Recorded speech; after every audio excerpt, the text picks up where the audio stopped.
শুভ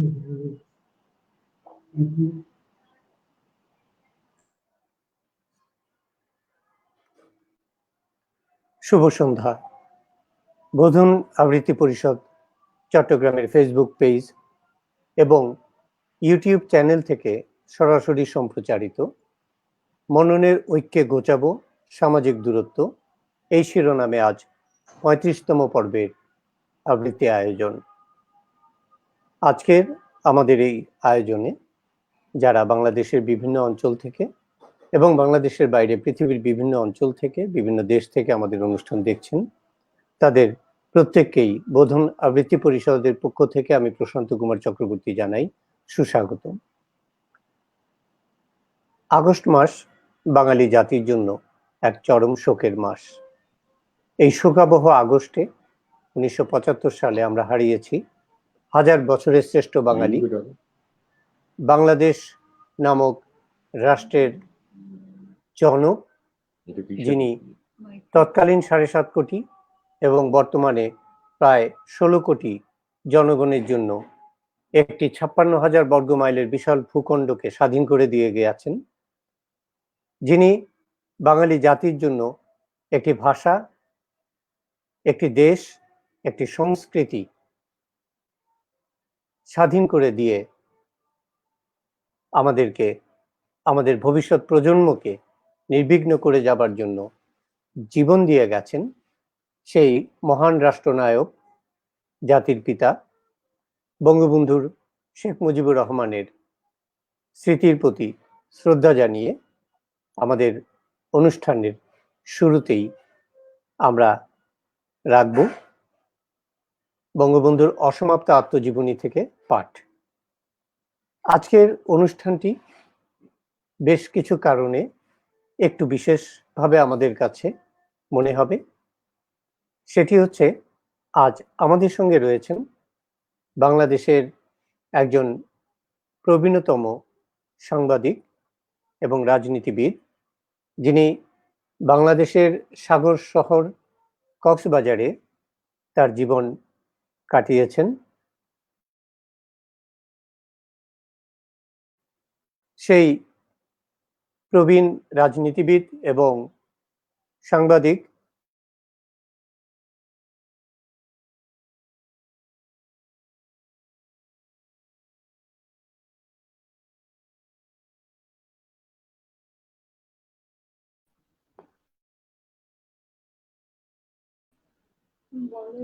শুনতে পাচ্ছি না, কোনো সাউন্ড আসছে না আপনার। দাদা, শোনা যাচ্ছে না। আপনার ওখানে নেটওয়ার্ক কি ডিস্টার্ব করছে? হ্যালো দাদা।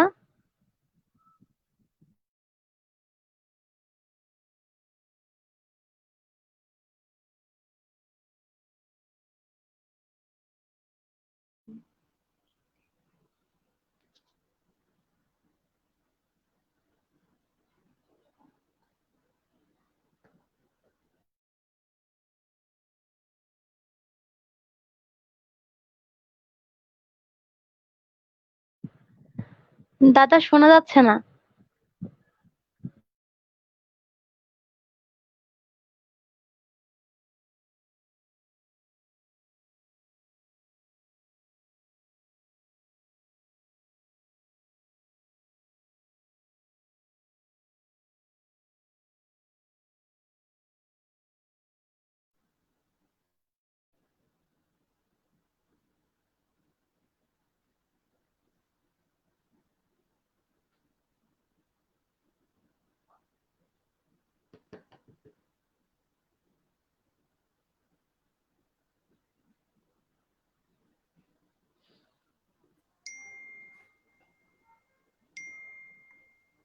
আমি দুঃখ প্রকাশ করছি, ইন্টারনেটের বিঘ্ন ঘটায় আমরা হয়তো সাময়িক সময়ের জন্য বিচ্ছিন্ন হয়ে গিয়েছিলাম।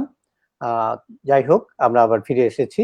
আমি যেটি বলছিলাম, সেই বঙ্গবন্ধুর অসমাপ্ত আত্মজীবনী থেকে পাঠের পরপরই আমরা সেই বর্ষিয়ান প্রবীণ রাজনীতিবিদ কক্সবাজার শহরের মোহাম্মদ নুরুল ইসলাম আজ আমাদের সঙ্গে রয়েছেন।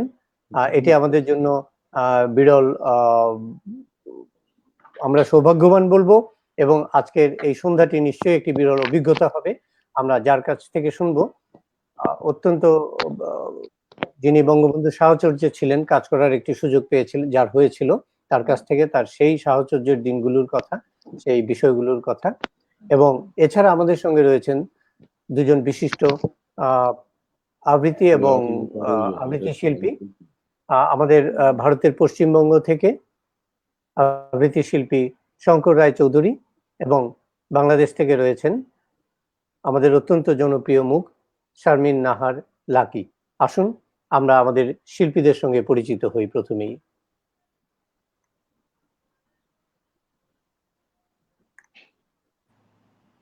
কিচ্ছু শোনা শুভ যাচ্ছে না, সন্ধ্যা। শুনতে পাচ্ছেন না? না, মৃদু শব্দ আসছে, কোনো কিছু শুনতে পাচ্ছি না। এটা কেন হচ্ছে আমিও ঠিক বুঝতে পারছি না। এবার শুনতে পাচ্ছেন কিনা? এখন কি শুনতে পাচ্ছেন? আচ্ছা, আমার মনে হচ্ছে বাংলাদেশ থেকে আমরা সবাই শুনতে পাচ্ছি, হয়তো ইন্টারনেটের গোলযোগের কারণে খুব সম্ভবত। শঙ্করদা, আপনি কি শুনতে পাচ্ছেন এখন?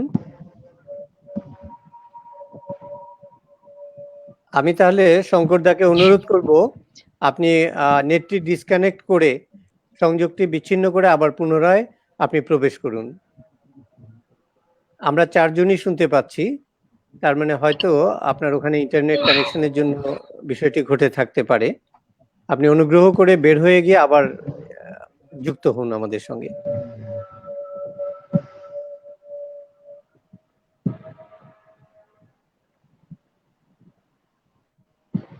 যাই হোক, আমার মনে হয় শঙ্করদা ঠিক সময় মতো আমাদের সঙ্গে যুক্ত হয়ে নেবেন। শঙ্করদা, আপনি শুনতে পাচ্ছেন?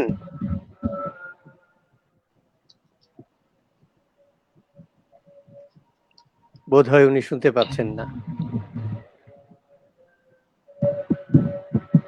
আপনি কি এবার শুনতে পাচ্ছেন শঙ্করদা আমাদেরকে?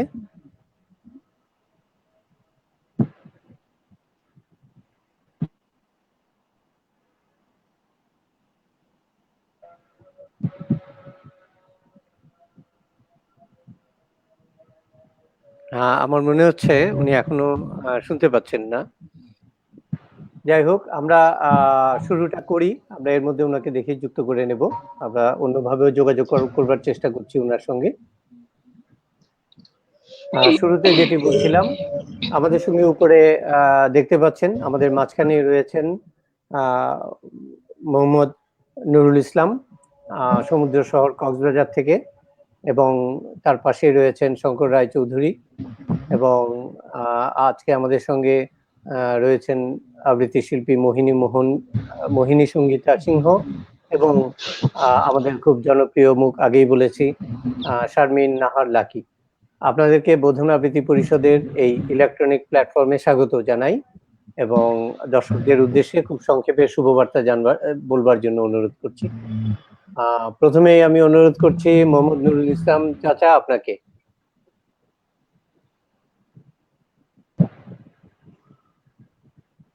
হাজার বছরের শ্রেষ্ঠ বাঙালি জাতির জনক বঙ্গবন্ধু নজরুল ইসলাম শাহাদাত বার্ষিকী উপলক্ষে আয়োজিত এই বোধন পরিষদ চট্টগ্রামের আয়োজিত অনুষ্ঠানে অংশগ্রহণকারী আলোচক বৃন্দ এবং দর্শক শ্রোতা সবাইকে আমার আন্তরিক অভিনন্দন ও মোবারকবাদ জানাচ্ছি। আমি জাতির জনকের অতি ঘনিষ্ঠ জন ছিলাম। তাকে আমরা 1975 সালে 15 আগস্টের ঘাতকের বুলেটের আঘাতে হারিয়েছি। আমরা হারিয়েছি বাঙালি জাতির জনককে, হারিয়েছে বাঙালি জাতির স্বাধীনতা বোধকে। যারা এই ঘাতকেরা মনে করেছিল জাতির জনক বঙ্গবন্ধুকে সপরিবারে হত্যা করে তারা একটা ভিন্ন রাষ্ট্র, ভিন্ন সত্তা, ভিন্ন সত্তা প্রতিষ্ঠিত করবে, কিন্তু তাদের সেই আশা পূরণ হয়নি। আমি তার জীবন থেকে কয়েকটি বিষয় যেগুলি আমার সাথে ওনার সম্পর্কিত ছিল এগুলি আমি আপনাদের সামনে তুলে ধরছি। 1965 সাল জাতির জনক বঙ্গবন্ধু শেখ মুজিবুর রহমান এবং শহীদ সর্বার্থী গণফোরামের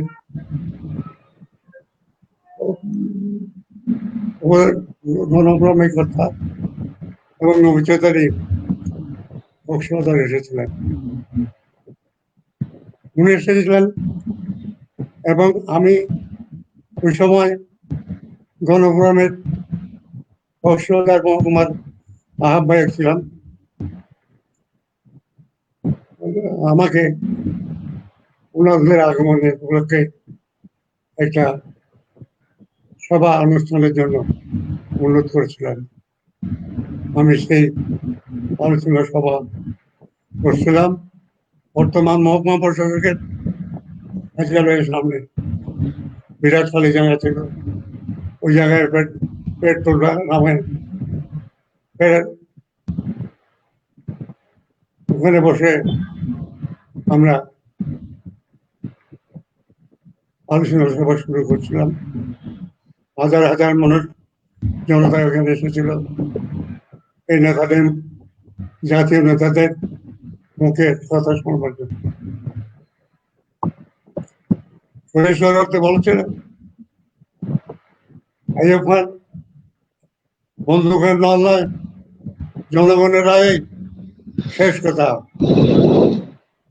এই বাঙালিকে 7.5 কোটি বাঙালিকে মঙ্গলের বন্দুকের নল দিয়ে থামাতে পারবে না। তাদের রায়ের মর্যাদা দিতে হবে, দিয়ে শাসন করতে হবে। তারপর সভা শেষে শেখ মুজিব, বঙ্গবন্ধু শেখ মুজিব, শহীদ সরওয়ার্দী, নবী চৌধুরী সহ আমরা সিবিসের সাথে গেলাম। সিবিসের সাথে সামনে গিয়ে শহীদ সরওয়ার্দী সিবিসে নেমে পড়লেন এবং আমরা তার পিছিয়ে পিছিয়ে হেঁটে চললাম। তিনি কিছু দূর গিয়ে বললেন, আপনারা কোথায় যাচ্ছেন? আমরা বললাম, আমরা আপনার পিছিয়ে পিছিয়ে যাচ্ছি। উনি বললেন, আমি তো জেলে যাব। আমরা বললাম, আমরাও জেলে যাব। উনি একটু হাসলেন, এসে বললেন, আমি জানি আপনারা কোথায় যাবেন আর আমি কোথায় যাব। যাই হোক, ওখান থেকে এসে আমরা শিবিরের সাথে আসলাম। শহীদ সরওয়ার্দী আগত মেহমানদের সাথে কথাবার্তা বলছেন। শেখ মুজিবুর রহমান আমাকে নিয়ে অন্য একটা রুমে গিয়ে বললেন, আমাকে বললেন, ইসলাম ভাই, আমি আপনার সম্বন্ধে তোমার সম্বন্ধে অনেক কিছু জেনেছি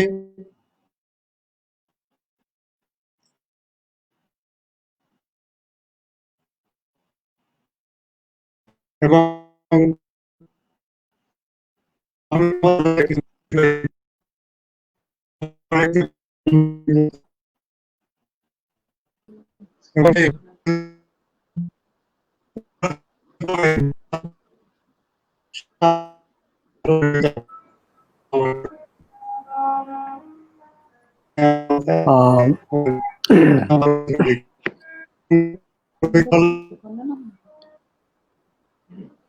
আমরা সবাই কি শুনতে পাচ্ছি? খারাপ হচ্ছে এখন। এখন পাওয়া যাচ্ছে, মাঝখানে পাওয়া যাচ্ছিল না। আমি একদম শুনতে পাচ্ছি প্রথম থেকে। এখন অল্প আমি মাঝখানে পাওয়া এখনো যাচ্ছে। পাচ্ছি না, আমি এখনো পাচ্ছি না শুনতে। হুম হুম। আপনারা কি কিছু বলবেন? আমরা পাচ্ছি। ডিস্টার্ব করছে।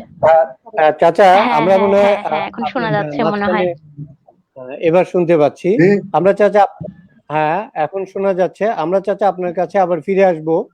মাঝখানে নেট ডিস্টার্বের কারণে আমরা হয়তো কিছুক্ষণ শুনতে পাইনি। হ্যাঁ, বলেন। হ্যাঁ, আপনি তো নিশ্চয়ই আমাদেরকে শুনতে পাচ্ছেন চাচা? জি জি জি জি। আচ্ছা, আমরা আপনার স্মৃতিচারণ একটু পরে আবার স্মৃতিচারণে ফিরে আসছি, আপনার স্মৃতিচারণে। আমার আমার কথা কি শুনতে পারেননি? আমার হ্যাঁ, কথা কি শুনতে পারেননি? মাঝখানে নেট ডিস্টার্বের কারণে আমরা শুনতে পারিনি। কিছুটা শেষের দিকের কিছু অংশটা আমরা শুনতে পারিনি।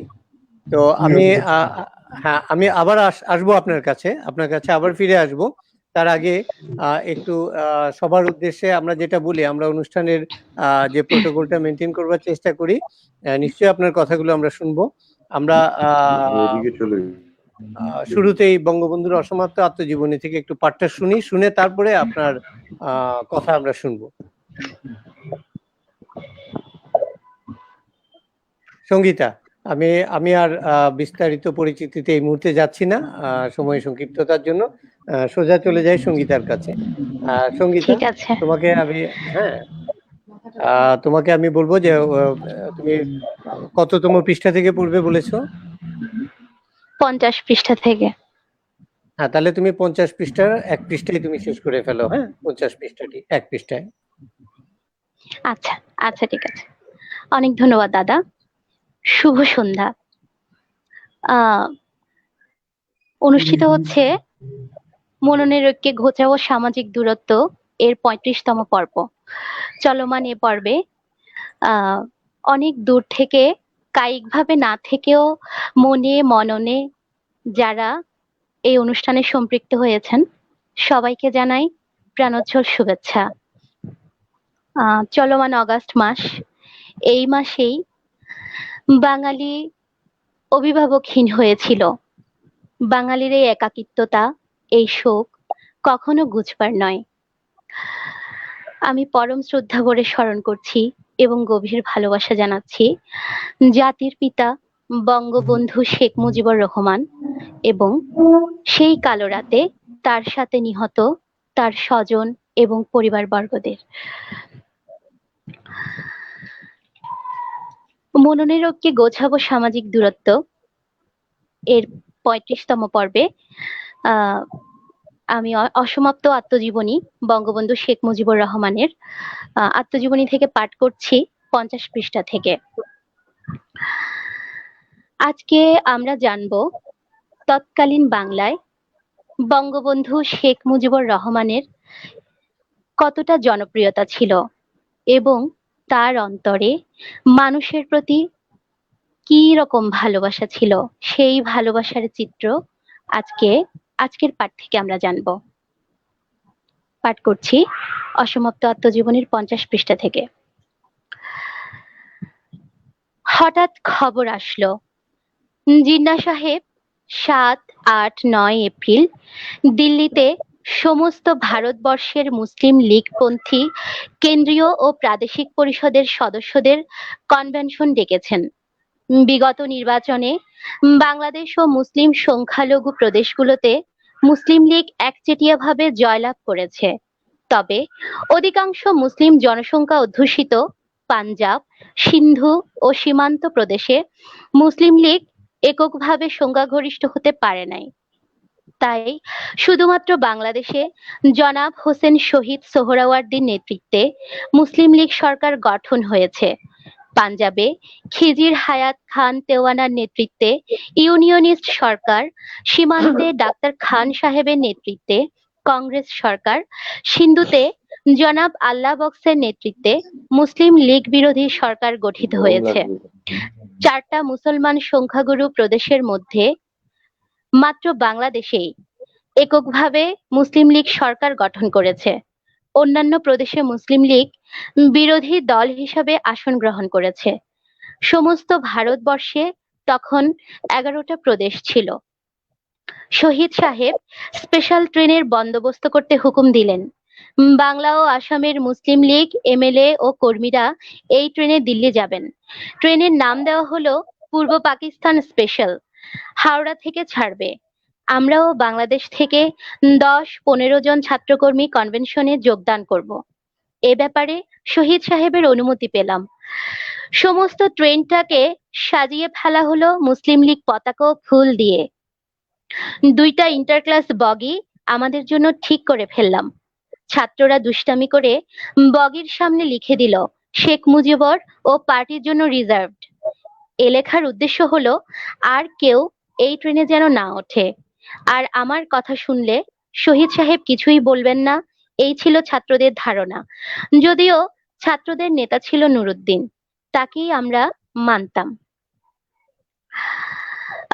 এটুকু পর্যালোচনায় যেটি দেখা যায়, একজন নেতা হিসেবে এবং একজন সংগঠক হিসেবে তিনি কতটুকু দক্ষ ছিলেন, যে এই দক্ষতার ফলে ছাত্ররা ট্রেনের বগির সামনে লিখে দিয়েছিল শেখ মুজিবর ও তার পার্টির জন্য রিজার্ভ, যেখানে ছাত্রদের নেতা ছিল নুরুদ্দিন। কিন্তু আমরা দেখতে পাই সেই নুরুদ্দিনের নেতা হিসেবে জনপ্রিয়তা চাইতে আমাদের বঙ্গবন্ধু শেখ মুজিবুর রহমানের জনপ্রিয়তাটাই অনেক বেশি ছিল।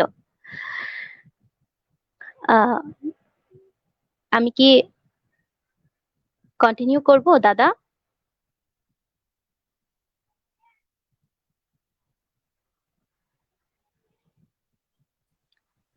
হ্যাঁ হ্যাঁ, তোমার যতটুকু পড়বার ছিল ওটুকু শেষ করে নাও। আচ্ছা, শহীদ সাহেব ও হাসিম সাহেবের কামরায় 2টা মাইক্রোফোন লাগিয়ে দেওয়া হলো।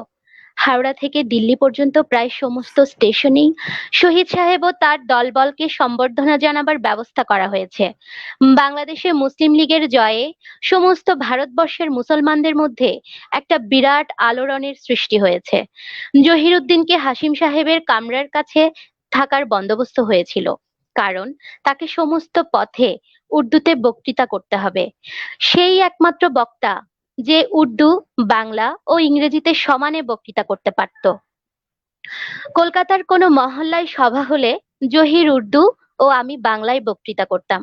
নুরুদ্দিন, জহিরুদ্দিন, নুরুল আলম, শরফুদ্দিন, কিউজে আজমিরি, আনোয়ার হোসেন, শামসুল হক সাহেব, খন্দকার মুস্তাক আহমদ ও অনেক লীগ কর্মীর মধ্যে মুর্শিদাবাদের কাজী আবু নাসের, আমার মামা শেখ জাফর সাদেক, আরো অনেকেই পূর্ব থেকেই প্রস্তুত হয়েছিলেন, দিল্লি যাবার অনুমতিও পেয়েছিলেন। এছাড়া যে সকল ছাত্র আমাদের হাওড়া স্টেশনে বিদায় দিতে এসেছিল, তারাও স্পেশাল ট্রেনে ভাড়া লাগবে না শুনে এক কাপড়েই ট্রেনে চেপে বসে যায়। প্রায় 8-10 জন হবে। তাদের না বলার ক্ষমতা আমাদের ছিল না। তারা ভালো কর্মী। নারায়ে তকবীর, মুসলিম লীগ জিন্দাবাদ, পাকিস্তান জিন্দাবাদ, মোহাম্মদ আলী জিন্নাহ জিন্দাবাদ, শহীদ সোহরাওয়ার্দী জিন্দাবাদ ধ্বনির মধ্যে ট্রেন ছেড়ে দিল। সমস্ত ট্রেনে মাইক্রোফোনের হর্ন লাগানো ছিল। জহির, আজমিরি ও আমি বেশি স্লোগান দিতাম মাইক্রোফোন থেকে। প্রত্যেক স্টেশনে আমাদের গাড়ি থামাতে হতো, যদিও সব জায়গায় গাড়ি দাঁড় করাবার কথা ছিল না। হাজার হাজার লোক শহীদ সাহেবকে ও বাংলার মুসলিম লীগকে সম্বর্ধনা দেওয়ার জন্য হাজির হয়েছিল। সকালে যখন পাটনায় পৌঁছালাম, তখন দেখি সমস্ত পাটনা স্টেশন লোকে লোকারণ্য। তারা বাংলা কা মুসলমান জিন্দাবাদ, শহীদ সোহরাওয়ার্দী জিন্দাবাদ, পাকিস্তান জিন্দাবাদ, লড়কে লেঙ্গে পাকিস্তান, এইরকম নানা স্লোগান দিতে থাকে। আমাদের প্রত্যেকের খাওয়ার বন্দোবস্ত করেছে বিহার মুসলিম লীগ এবং প্রত্যেককে একটা করে ফুলের মালা উপহার দিয়েছে। আমাদের ট্রেন যে সময় মতো দিল্লিতে পৌঁছাতে পারবে না, এটা আমরা বুঝতে পারলাম। অনেক দেরি হবে। আমরাও যেখানেই কিছু লোক স্লোগান দেয়, সেখানেই ট্রেন থামিয়ে দিই। এজন্য শহীদ সাহেব রাগ করলে আমি বললাম, কয়েক ঘন্টা ধরে লোকগুলি দাঁড়িয়ে আছে, আপনাকে দেখার জন্য কত দূর দূর থেকে এরা এসেছে, আর আমরা 1 মিনিটের জন্য ট্রেন না থামালে কত বড় অন্যায় হবে। যা হোক, এমনি করে সারা রাত জনসাধারণ ছোট ছোট স্টেশনেও জমা হয়ে আছে। আমাদের ট্রেন দেখলেই তারা বুঝতে পারত। এলাহাবাদ স্টেশনে আমাদের সমস্ত ট্রেনটাকে নতুন করে ফুল দিয়ে তারা সাজিয়ে দিয়েছিল। পথে পথে বিহার ও ইউপি থেকে অনেক ছাত্র আমাদের ট্রেনে উঠে পড়েছিল। তাদের অনেকের সাথে আমার বন্ধুত্ব হয়েছিল। পাকিস্তান হওয়ার পরেও আমাদের বন্ধুত্ব বজায় ছিল। এদের অনেকে পাকিস্তানে চলে এসেছে। দিল্লি যখন পৌঁছালাম তখন দেখা গেল যেখানে সকালে আমরা পৌঁছাবো সেখানে বিকেলে পৌঁছালাম। 8 ঘন্টা দেরি হয়েছে। মোহাম্মদ আলী জিন্নাহ কনভেনশন বন্ধ করে রেখেছেন আমাদের জন্য। সকাল 9টায় শুরু হওয়ার কথা ছিল। আমাদের ট্রেন থেকে সোজা সভাস্থলে নিয়ে যাওয়া হলো। দিল্লির লীগ কর্মীরা আমাদের মালপত্রের ভার নিলেন।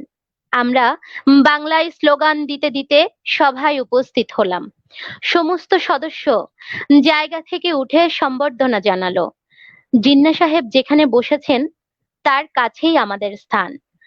যখন উর্দু স্লোগান উঠত আমরাও তখন বাংলা স্লোগান শুরু করতাম। জিন্নাহ সাহেব বক্তৃতা করলেন। সমস্ত সভা নীরবে ও শান্তভাবে তার বক্তৃতা শুনল। মনে হচ্ছিল সকলের মনেই একই কথা, পাকিস্তান কায়েম করতে হবে। তার বক্তৃতার পরে সাবজেক্ট কমিটি গঠন হলো। 8 তারিখে সাবজেক্ট কমিটির সভা হলো। প্রস্তাব লেখা হলো। সেই প্রস্তাবে লাহোর প্রস্তাব থেকে আপাতদৃষ্টিতে ছোট কিন্তু মৌলিক একটা রদ বদল করা হলো। একমাত্র হাসিম সাহেব আর সামান্য কয়েকজন, যেখানে পূর্বে স্টেটস লেখা ছিল সেখানে স্টেট লেখা হয়, তার প্রতিবাদ করলেন। তবুও তা পাশ হয়ে গেল। 1940 সালে লাহোরে যে প্রস্তাব কাউন্সিল পাশ করে সে প্রস্তাব আইনসভার সদস্যদের কনভেনশনে পরিবর্তন করতে পারে কিনা এবং সেটা করার অধিকার আছে কিনা এটা চিন্তাবিদরা ভেবে দেখবেন। কাউন্সিলই মুসলিম লীগের সুপ্রিম ক্ষমতার মালিক। পরে আমাদের বলা হলো এটা কনভেনশনের প্রস্তাব, লাহোর প্রস্তাব পরিবর্তন করা হয় নাই। জনাব হোসেন শহীদ সোহরাওয়ার্দীকে ওই প্রস্তাব পেশ করতে জনাব মোহাম্মদ আলী জিন্নাহ অনুরোধ করলেন, কারণ তিনিই বাংলার এবং তখন একমাত্র মুসলিম লীগ প্রধানমন্ত্রী। ধন্যবাদ দাদা এবং সবাইকে, উপস্থিত যারা আমাদের এ পর্বে যোগ দিয়েছেন দেখছেন।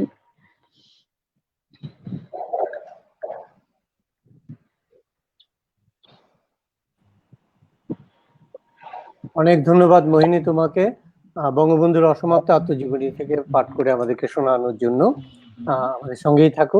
আমরা এবার ফিরে যাব আমাদের আগেই যেটি আমি বলছিলাম যে আমাদের সঙ্গে যিনি রয়েছেন সাপ্তাহিক স্বদেশবাণী কক্সবাজার থেকে সেই সময় প্রকাশিত হতো, এর প্রতিষ্ঠাতা সম্পাদক এবং বর্তমানে সর্ববহুল প্রচারিত দৈনিক কক্সবাজারের প্রতিষ্ঠাতা সম্পাদক, কক্সবাজারের প্রেস ক্লাবের প্রতিষ্ঠাতা সভাপতি এবং আমরা সবাই জানি একজন দায়িত্বশীল সমাজকর্মী এবং জনপ্রতিনিধি আমাদের সঙ্গে যিনি রয়েছেন মোহাম্মদ নুরুল ইসলাম। আমরা তার কাছে যাব। আমরা খুব সংক্ষেপে তার সেই সময়কার কিছু স্মৃতিচারণ শুনবো, তারপর আমরা ফিরে আসব আমাদের দুই আবৃত্তির কাছে।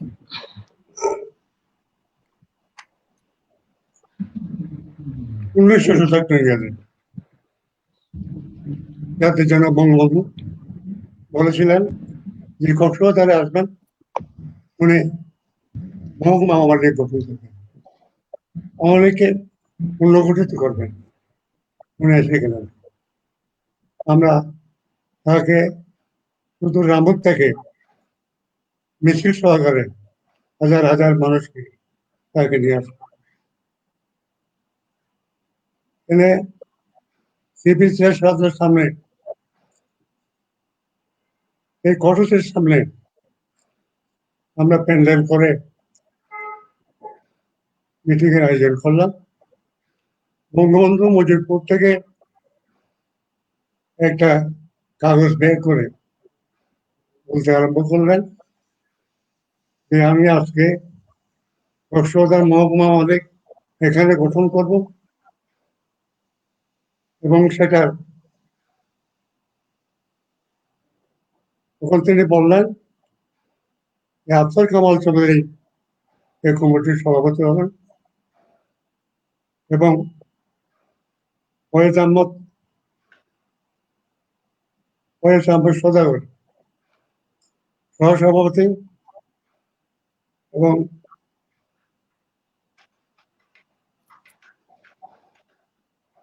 মনিরুল আলম চৌধুরী সহসভাপতি, ফেসবুকুল নূর আহমদ সাধারণ সম্পাদক এবং মোহাম্মদ নুরুল ইসলাম সাংগঠনিক সম্পাদক।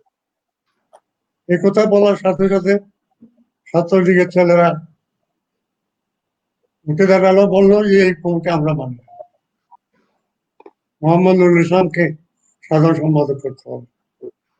এটা হইতে পড়ে গেল। বঙ্গবন্ধু বেকারে পড়লেন, উনি আমাকে ডাকবেন যে নুরুল ইসলাম এদিকে আসো, এটা সমাধান করো। আমি গেলাম, আমি গিয়ে সবাইকে অভিনন্দন জানিয়ে বললাম যে শেখ মুজিবুর রহমান আমাদের নেতা, উনি যে কথা বলেছেন, যেভাবে কমিটি গঠন করছেন সেইভাবে আমাদের মেনে নিতে হবে।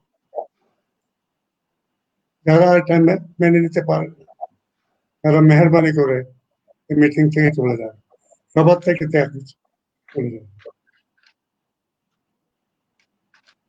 আমি বললাম অ্যাডভোকেট নূর আহমদ সাহেব আমার চেয়ে শিক্ষাগত যোগ্যতা এবং উনি আমার চেয়ে জ্ঞানী গুণী, সুতরাং উনি সাধারণ সম্পাদক হলে আমি তাকে মান্য করি। তখন বঙ্গবন্ধু তার পকেট থেকে বের করে সমস্ত কমিটি ঘোষণা করলেন, 17 টাকা চুপচাপ চলে গেল। তখন আমরা মিটিং শেষ হয়ে গেল।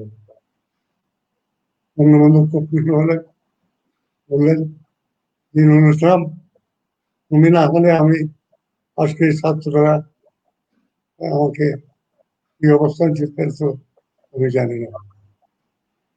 বললাম না, বললো বঙ্গবন্ধু আমরা থাকতে আপনার উপর কোনো হামলা হতে পারে না। এখন এই কমিটি হয়ে গেল। তারপর 1970 ইংরেজিতে ছয় দফা পেশ করলেন উনি চট্টগ্রামের জেনারেল হলে। আমরা চট্টগ্রাম জেনারেল উপস্থিত হলাম। উপস্থিত হয়ে উনি এদিকে দেখলেন, দেখে কোন গাড়িতে চলে যাবেন পুরো সাব্যস্ত করার জন্য। উনি দেখে ওই আমি একটা গাড়ি নিয়েছিলাম, এই গাড়িটা নুরুল আফতার আমার দুঃসম্পর্কে আত্মীয়, তার গাড়ি এবং তার সাথে তার বাড়ি নুরুদ্দিন চৌধুরী। আমরা বললাম বঙ্গবন্ধু আপনি আমাদের গাড়িতে আসবেন। বঙ্গবন্ধু ওই গাড়িতে উঠে যাচ্ছিল বলে রওনা হলেন এবং ওখানে রওনা হয়ে মিটিং আরম্ভ করলেন। মিটিং আরম্ভ করে ছয় দফা বুঝিয়ে দিলেন। এম আজিজকে বললো যে তুমি কিছু বলো।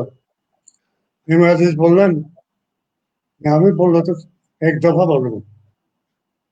ঠিক আছে তুমি এক দফাই বলো। আসলে না, বললো যে আমি বঙ্গবন্ধুকে বিতর্কিত করতে চাই। এইভাবে আমাদের আমলের গঠন হয়ে গেল।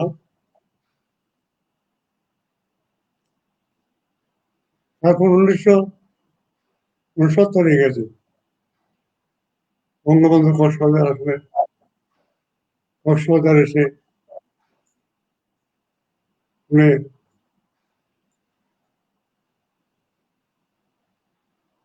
একটা হোটেলে উঠলেন, বেসরকারি হোটেলে উঠলেন। সেখানে আমরা ছিলাম। তিনি রাত্রির 12টায়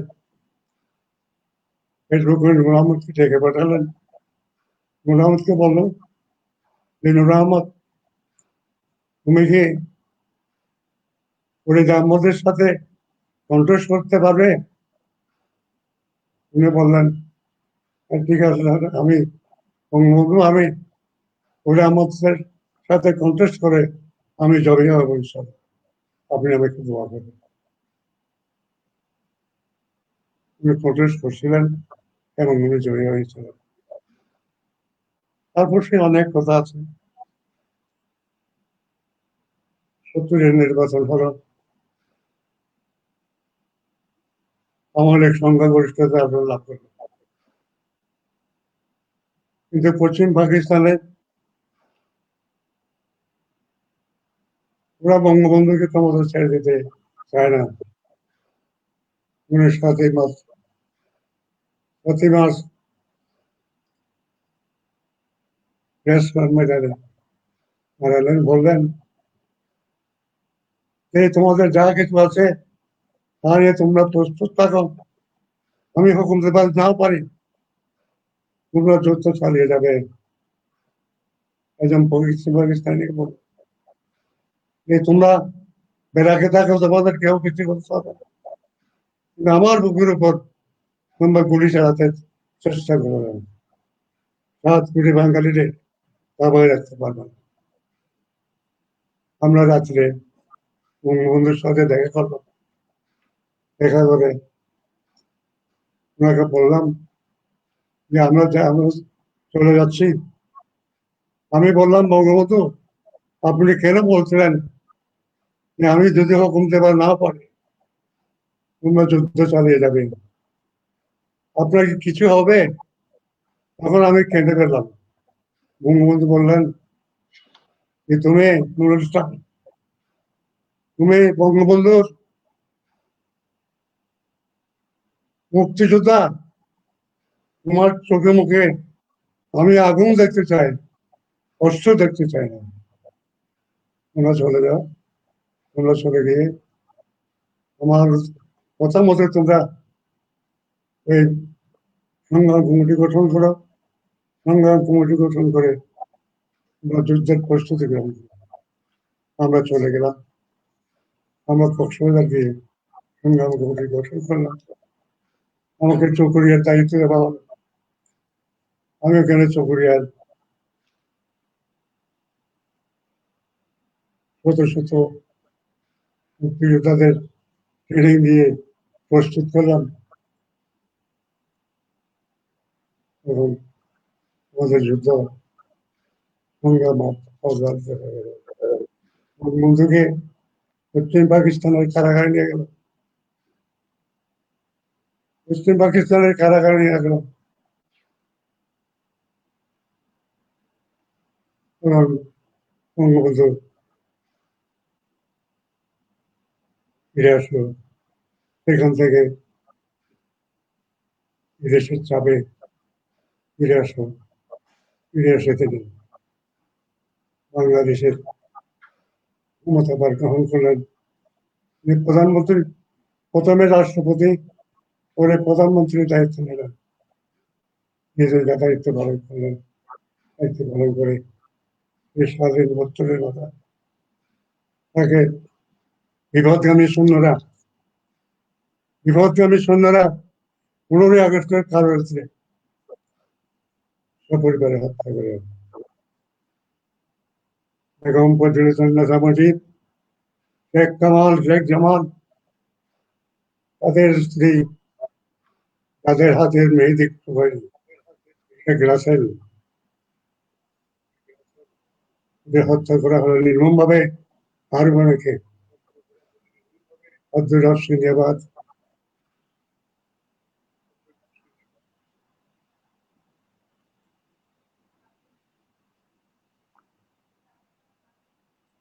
এবং শেখ ফজলুল্লাহ মনি এদের হত্যা করা হলো। এই আমরা হ্যাঁ এই রাত্রে জি চাচা আমরা জি, আমরা আমরা চাচা আপনি আমাদের সঙ্গে থাকবেন আরো কিছুক্ষণ। আমরা হয়তো আরেকটি গ্যাপে আবার আপনার কাছে ফিরে আসব। আপনাকে অনেক অনেক ধন্যবাদ আমাদের সঙ্গে থাকবার জন্য। এবং আমরা ইতিমধ্যে আমরা জানি, আর একটু বলে রাখি যে আমাদের কক্সবাজারের আমাদের প্রিয় আবৃত্তি বন্ধু, আমাদের অগ্রজ আবৃত্তি শিল্পী জসিমউদ্দিন বকুল। জসিমউদ্দিন বকুলের মামা শ্বশুর হচ্ছেন আমাদের এই নুরুল ইসলাম চাচা। তো আমরা শুনছিলাম এতক্ষণ চাচার কাছে সেই 1954 সাল, 1969, 1971 এবং সেই সময়কার ঘটনাগুলো, বাংলাদেশের রাজনৈতিক আন্দোলনে কি করে বঙ্গবন্ধুর দিক নির্দেশনা ওনারা পেয়েছিলেন এবং সেই ভাবেই এই দেশকে স্বাধীন করবার জন্য প্রত্যেকের অবস্থান থেকে কি করে কাজ করেছেন। আমি এবার আসতে চাই আমাদের দুই আবৃত্তি অতিথি শিল্পীর সঙ্গে সাথে। প্রথমে আমি অনুরোধ করছি শঙ্কর রায়চৌধুরী, আমাদের প্রতিবেশী দেশ ভারতের পশ্চিমবঙ্গ থেকে আমাদের সঙ্গে যুক্ত হয়েছেন। আমরা প্রথমে তার প্রাককথন খুব সংক্ষিপ্তভাবে শুনে সেই সঙ্গে তার প্রথম আবৃত্তির মধ্য দিয়ে আমরা আবৃত্তি অনুষ্ঠানে প্রবেশ করতে চাই। তারপরে আমরা আসবো শারমিন নাহার লাকির কাছে। শঙ্কর দা। সবাইকে শুভেচ্ছা। আজকে আমি ভাগ্যবান যে বাংলাদেশের কোনো না কোনো কারণে আমার ধ্বনি প্রচারিত হচ্ছে। আর মুজিবুর রহমান যেখানে থাকতেন সেটা আমারও দেশ, ফরিদপুর। আমি মিস করি, এখনো মিস করি, খুঁজে পাই তাকে। এবং তাকে আমার দেখার সৌভাগ্য হয়েছিল কলকাতায়। তিনি শিশির মঞ্চ তথ্য কেন্দ্র যেটা ছিল আগে, তিনি গাড়ি থেকে নেমেছিলেন এবং নামার পরে তার সামনে আমি 5 হাত অন্তর দূরে দাঁড়িয়ে তাকে দেখেছি। সেটা আমারও এখনো অনুপ্রেরণা। আমি নজরুলের সাম্যবাদী থেকে একটি কবিতা আজকে রাখছি এখানে। গাহি সাম্যের গান, যেখানে আসিয়া এক হয়ে গেছে সব বিধি ব্যবধান, যেখানে মিশেছে হিন্দু বৌদ্ধ মুসলিম খ্রিস্টান, গাহি সাম্যের গান। কে তুমি? পার্সি, জৈন, ইহুদি, সাঁওতাল, ভীল, গারো, কনফুসিয়াস, চারবাক চেলা, বলে যাও, বলো আরো। বন্ধু যা খুশি হও, পেটে পিঠে কাঁধে মগজে যা খুশি পুঁথি ও কেতাব বও। কোরআন, পুরাণ, বেদ, বেদান্ত, বাইবেল, ত্রিপিটক, জেন্দা ভেস্তা গ্রন্থ সাহেব, পড়ে যাও যত সব। কিন্তু এমনি পণ্ডশ্রম, মগজে হানিছ সুর, দোকানে গিয়ে দর কষাকষি, পথে ফুটে তাজা ফুল। তোমাতে রয়েছে সকল ধর্ম, সকল যুগাবতার, তোমার হৃদয় বিশ্ব দেউল, সকলের দেবতা। কেন খুঁজে ফিরো দেবতা ঠাকুর মৃত পুঁথি কঙ্কালে, হাসিছেন তিনি অমৃত বিয়ার নিভৃত অন্তরালে। বন্ধু বলিনি ঝুট, এইখানে এসে লুটাইয়া পড়ে সকল রাজমুকুট। এই হৃদয়ে সে নীলাচল, কাশী মথুরা বৃন্দাবন, বুদ্ধ গয়া এ জেরুজালেমে মদিনা কাবা ভবন। মসজিদ এই, মন্দির এই, গির্জা এই হৃদয়, এইখানে বসে ঈসা মুসা পেল সত্যের পরিচয়। এই রণভূমি বাঁশির কিশোর গাহিলেন মহাগীতা, এই মাঠে হলো মেষের রাখাল নবীরা খোদার মিতা। এই হৃদয়ের ধ্যান গুহা মাঝে বসিয়া সাক্ষ্য মুনি, তেজিল রাজ্য মানবের মহাবেদনার ডাক শুনি। এই বন্দরে আরব দুলাল শুনিতেন আহ্বান, এইখানে বসে গাহিলেন তিনি কোরআনের সমগান। মিথ্যা শুনিনি ভাই, এই হৃদয়ের চেয়ে বড় আর কোন মন্দির কাবা নাই।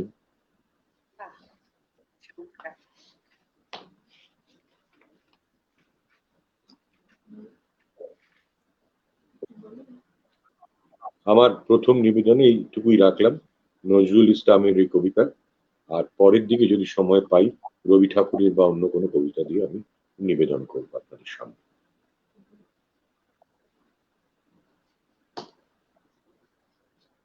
আসলে কথাগুলো ঠিক শোনা যাচ্ছে না, তো কি অ্যাডভাইস দিচ্ছেন সেটাও বুঝতে পারছি না। মানে একটি কবিতা না অন্য আরেকটি কবিতা, আমি বুঝতে পারছি না ঠিক। আমি ছোট ছোট বেছেছি যাতে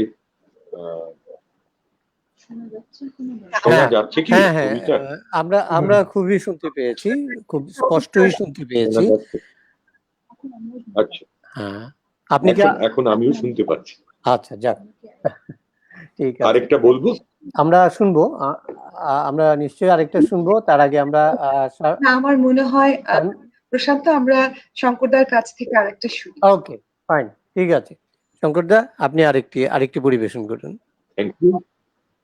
ঠিক আছে। রবি ঠাকুরের একটি কবিতা, মানব পুত্র। মৃত্যুর পাত্রে কৃষ্ণ যেদিন মৃত্যুহীন প্রাণ উৎসর্গ করলেন রবাহুত অনাহতের জন্য, তারপরে কেটে গেছে বহু শত বৎসর। আজ তিনি একবার নেমে এলেন নিত্যধাম থেকে মর্তধামে। চেয়ে দেখলেন সেকালেও মানুষ কত বিক্ষত হতো, যে সমস্ত পাপের মারে, যে উদ্ধত শেল ও শল্য, যে চতুর ছোড়া ও ছুরি, যে ক্রূর ও কুটিল তলোয়ারের আঘাতে বিদ্যুৎ বেগে আজ তাদের ফলায় শান দেওয়া হচ্ছে হিস হিস শব্দে স্ফুলিঙ্গ ছড়িয়ে বড় বড় মসি ধূমকেতন কারখানা ঘরে। কিন্তু দারুণতম যে মৃত্যুবান নূতন তৈরি হলো, ছক ছক করে উঠল নরঘাতকের হাতে। পূজারি তাতে লাগিয়েছে তাঁরই নামের ছাপ তীক্ষ্ণ নখে আঁচড় দিয়ে। খ্রিস্ট বুকে হাত চেপে ধরলেন, বুঝলেন শেষ হয়নি তার নিরবচ্ছিন্ন মৃত্যুর মুহূর্ত। নূতন সুর তৈরি হচ্ছে বিজ্ঞানশালায়, বিচ্ছে তার গ্রন্থিতে গ্রন্থিতে। সেদিন তাকে মেরেছিল যারা ধর্ম মন্দিরের ছায়ায় দাঁড়িয়ে, তারাই আজ নূতন জন্ম নিল গলে গলে। তারাই আজ ধর্ম মন্দিরের বেদির সামনে থেকে পূজা মন্ত্রে চুড়ে ডাকছে ঘাতক সৈন্যকে, বলছে মারো মারো। মার পুত্র যন্ত্রণায় বলে উঠলেন উঠতেছে, হে ঈশ্বর, হে মানুষের ঈশ্বর, কেন আমাকে ত্যাগ করে?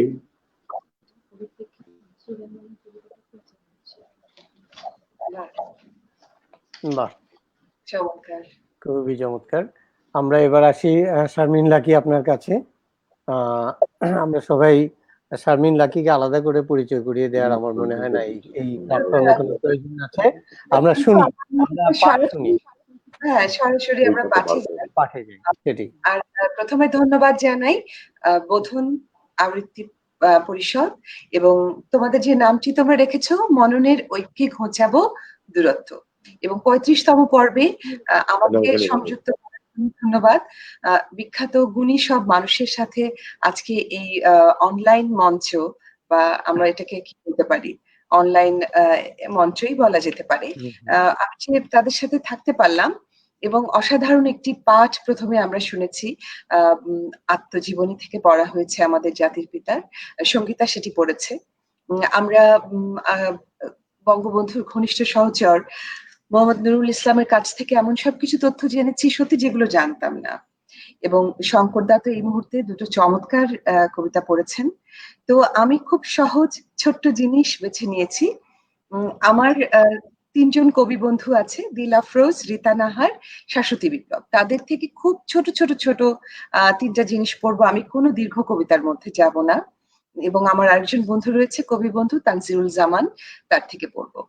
আর 15ই আগস্ট শোক দিবস। আমি এই শোককে শক্তিতে পরিণত করতে চাই। শোকের কবিতা অনেক হয়েছে, শোক থেকে তো আসলে আমরা কোনোদিনই বের হতে পারবো না, বোধহয় বের হতে আমরা চাইও না, কিন্তু এই শোককে শক্তিতে রূপান্তরিত করতে হবে, তাহলে আমরা এগোতে পারবো। আমাদের যে দামাল ছেলেরা রয়েছে, আমাদের পরবর্তী যে প্রজন্ম রয়েছে, তাদের হাত ধরে এই শোককে শক্তিতে পরিণত করে আমরা এগিয়ে যাব। আমি প্রথম কবিতাটি বেছে নিয়েছি দামাল ছেলে, আমাদের প্রিয় কবি, আমাদের প্রাণের কবি, আধুনিকতম কবি 2 বাংলার শামসুর রহমানের থেকে দামাল ছেলে। দামাল ছেলে খুব ছোট্ট একটা কবিতা, ছড়ার মতো, এবং তার সাথে আমি শাশ্বতী বিপ্লব, একেবারে এই সময়ের একজন কবি, তিনিও কিভাবে দেখছেন বঙ্গবন্ধু, এবং সেটি কিন্তু কবির জন্মদিন নিয়ে।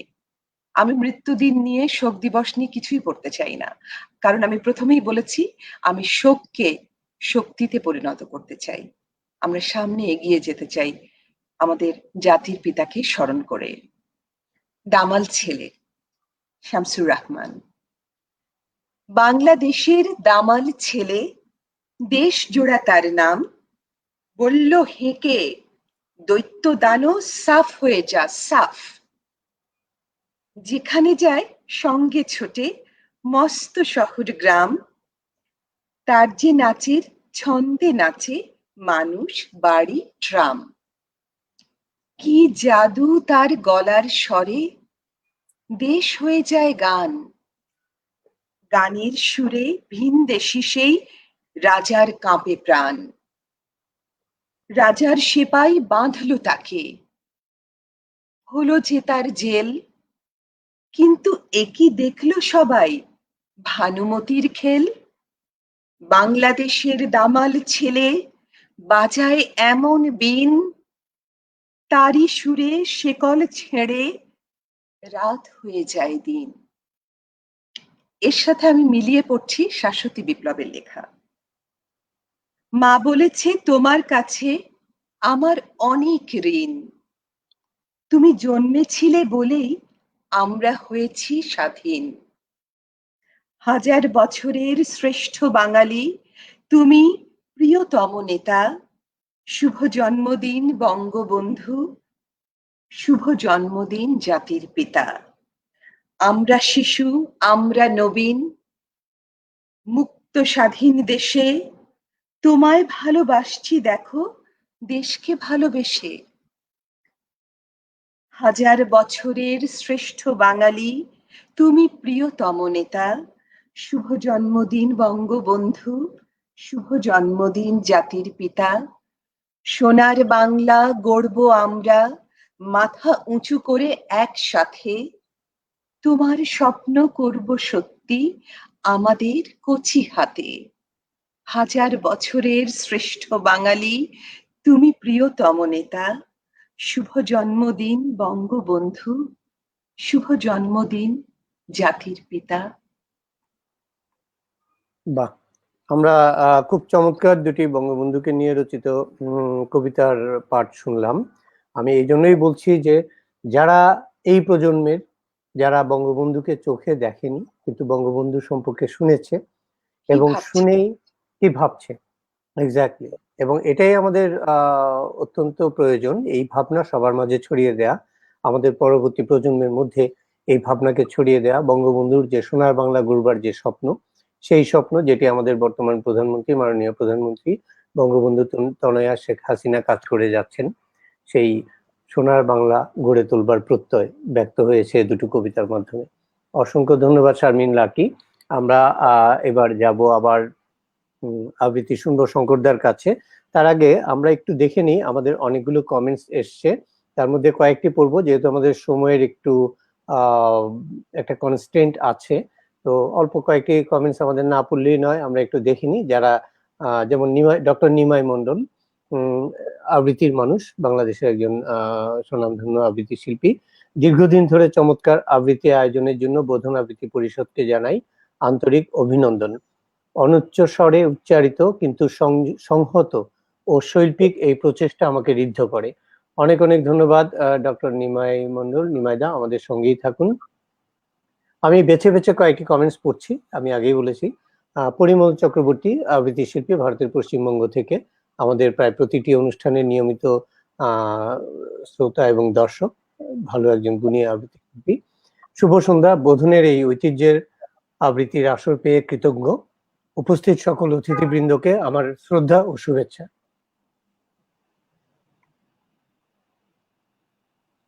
অনেক অনেক ধন্যবাদ পরিমলদা আমাদেরকে উৎসাহিত করবার জন্য। আমি যার কথা একটু আগে বলছিলাম, আমাদের প্রিয় আবৃত্তি শিল্পী কক্সবাজার থেকে জসিমউদ্দিন বকুল। বকুল ভাই লিখেছেন, বঙ্গবন্ধুর অন্যতম ঘনিষ্ঠ সহচর, প্রবীণতম রাজনীতিক ও সাংবাদিক জনাব মোহাম্মদ নুরুল ইসলাম জীবন্ত কিংবদন্তি। কক্সবাজারের সাংবাদিকতা এবং সংবাদপত্র প্রকাশনার প্রবাদ পুরুষ, তার প্রতি অসীম শ্রদ্ধা। নিশ্চয়ই আপনার সঙ্গে আমরাও তাকে শ্রদ্ধা জানাই। আমাদের সঙ্গেই থাকবেন বকুল ভাই।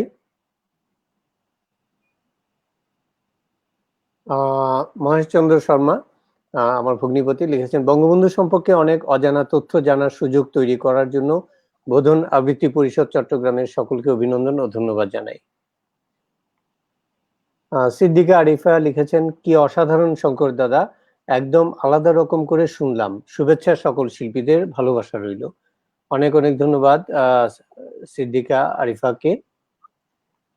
আমাদের আবৃত্তি বন্ধু আবৃত্তি শিল্পী পারভেজ চৌধুরী লিখেছেন, প্রিয় শিল্পী শঙ্কর রায় চৌধুরী, এই উপমহাদেশের আবৃত্তির ইতিহাসের অংশ, আমার শ্রদ্ধা জানবেন। প্রিয় লাকি আপা, শুভেচ্ছা জানবেন। পরম শ্রদ্ধেয় মুক্তিযোদ্ধা, জাতির জনকের ঘনিষ্ঠ সহযোগী নুরুল ইসলাম, আপনাকে বোধনের এই অনুষ্ঠানে পেয়ে আমরা বোধন কৃতার্থ বোধ করছি। নিশ্চয়ই পারভেজ আমাদের সাধারণ আবৃত্তি করেন এবং পাওয়া সেটা অনেক পরম সৌভাগ্যের ব্যাপার। সত্যি। এবং বোধন আবৃত্তি পরিষদের আমাদের প্রতিষ্ঠাতা সদস্যদের একজন পারভেজ। অনেক অনেক ধন্যবাদ পারভেজ তোমার এই সুন্দর বক্তব্যের জন্য। তাহুরা পিঙ্কি লিখেছেন, শারমিন আপুর সাথে শেষ সাক্ষাৎ হয়েছিল 10/10/10। আচ্ছা, সোনারগাঁওয়ে ওয়াইমেক্স সম্মেলনে। আপুর জন্য শুভকামনা। অথবা আমরা আমাদের মাঝে অনেক শ্রদ্ধাভাজন ব্যক্তিত্ব আছেন, শিল্পী রয়েছেন, নিশ্চয়ই। আমরা এবার শঙ্করদার কাছে ফিরে যেতে চাই। শঙ্করদার কাছে ফিরে গিয়ে তারপর আমরা আবার শেষে একটু শুনবো নুরুল ইসলাম চাচার কাছ থেকে সেই সময়কার কিছু কথাবার্তা। শঙ্করদা, আপনার কাছে এসছি।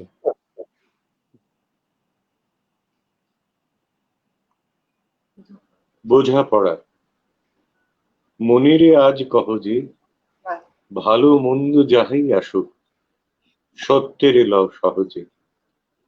কেউ বা তোমায় ভালোবাসে, কেউ বা বাসতে পারে না যে। কেউ বিকিয়ে আছে, কেউ বা শিখি পয়সা ধারে না যে। কতকটায় স্বভাব তাদের, কতকটা বা তোমারও ভাই, কতকটায় ভবের গতিক, সবার তরে নহে সবাই। তোমায় কতক ফাঁকি দেবে, তুমিও কতক দেবে ফাঁকি। তোমার ভোগে কতক পড়বে, পরের ভোগে থাকবে বাকি। মানধাতারি আমল থেকে চলে আসছে এমনি রকম। তোমারই কি এমন ভাগ্য, বাঁচিয়ে যাবে সকল জখম। মনেরই আজ বোঝে, ভালো মন্দ যাহাই হোক, লও সহজ। অনেক ঝঞ্ঝাটিয়ে বুঝি এলে সুখের বন্দরে। জলের তলে পাহাড় ছিল, লাগলো বুকের অন্দরেতে। মুহূর্ত থেকে পাঁজরগুলো উঠলো ক্ষেপে আর্ত রবে। তাই নিয়ে কি সবার সঙ্গে ঝগড়া করে মরতে হবে? ভেসে থাকতে পারো যদি, সেইটে সবার চেয়ে শ্রেয়। না পারো তো বিনা বাক্যে টুক করিয়া ডুবে যেও। এটা কিছু অপূর্ব নয়, ঘটনার সামান্য খুবই। শঙ্কা যেথায় করে না কেউ, সেইখানে হয় জাহাজ ডুবি। মনেরে তাই কহ যে, ভালো মন্দ যাই আসুক, সত্যের লও সহজে। তোমার মাপে হয়নি সব, তুমিও হওনি সবার মাপে। তুমি মরো কারো ঠেলায়, কেউ বা মরে তোমার চাপে। তবু ভেবে দেখতে গেলে এমনি কিসের টানাটানি, তেমন করে হাত বাড়ালে সুখ পাওয়া যায় অনেকখানি। আকাশ তবু সুনীল থাকে, মধুর থাকে ভোরের আলো। মরণ এলে হঠাৎ দেখি, মরার চেয়ে বাসাই ভালো। যাহার তারি চক্ষু বুঝে বহিয়ে দিলাম অশ্রু সাগর, তাহাকে বাদ দিয়েও দেখি বিশ্বভুবন মস্ত ডাগর। মনেরে তাই কহ যে, ভালো মন্দ যাহাই আসুক, সত্যের লও সহজে। নিজের ছায়া মস্ত করে অস্তাচল বসে বসে আধার করে তোলো যদি জীবনখানা নিজের দোষে। বিধির সঙ্গে বিবাদ করে নিজের পায়ে কুড়ুল মারো, দোহাই তবে এ কার্যটা যত শীঘ্র পারো সারো। খুব খানিকটা কেঁদে কেটে অশ্রু ঢেলে ঘরা ঘরা মনের সঙ্গে এক রকমে করে নে ভাই বোঝাপড়া। তাহার পরে আঁধার ঘরে প্রদীপ খানি জ্বালিয়ে তোলো, ভুলে যা ভাই কাহার সঙ্গে কতটুকু তফাৎ হলো। মনেরে তাই কহ যে, ভালো মন্দ যাহাই আসুক, সত্যের লও সবচেয়ে। এটাই যেন বাণী হয়ে থাকে আমাদের মধ্যে। রবি ঠাকুরের এই টুকরো টুকরো সোনার কতগুলো দানা যেন আমাদের পথ চলতে সাহায্য করে। ধন্যবাদ।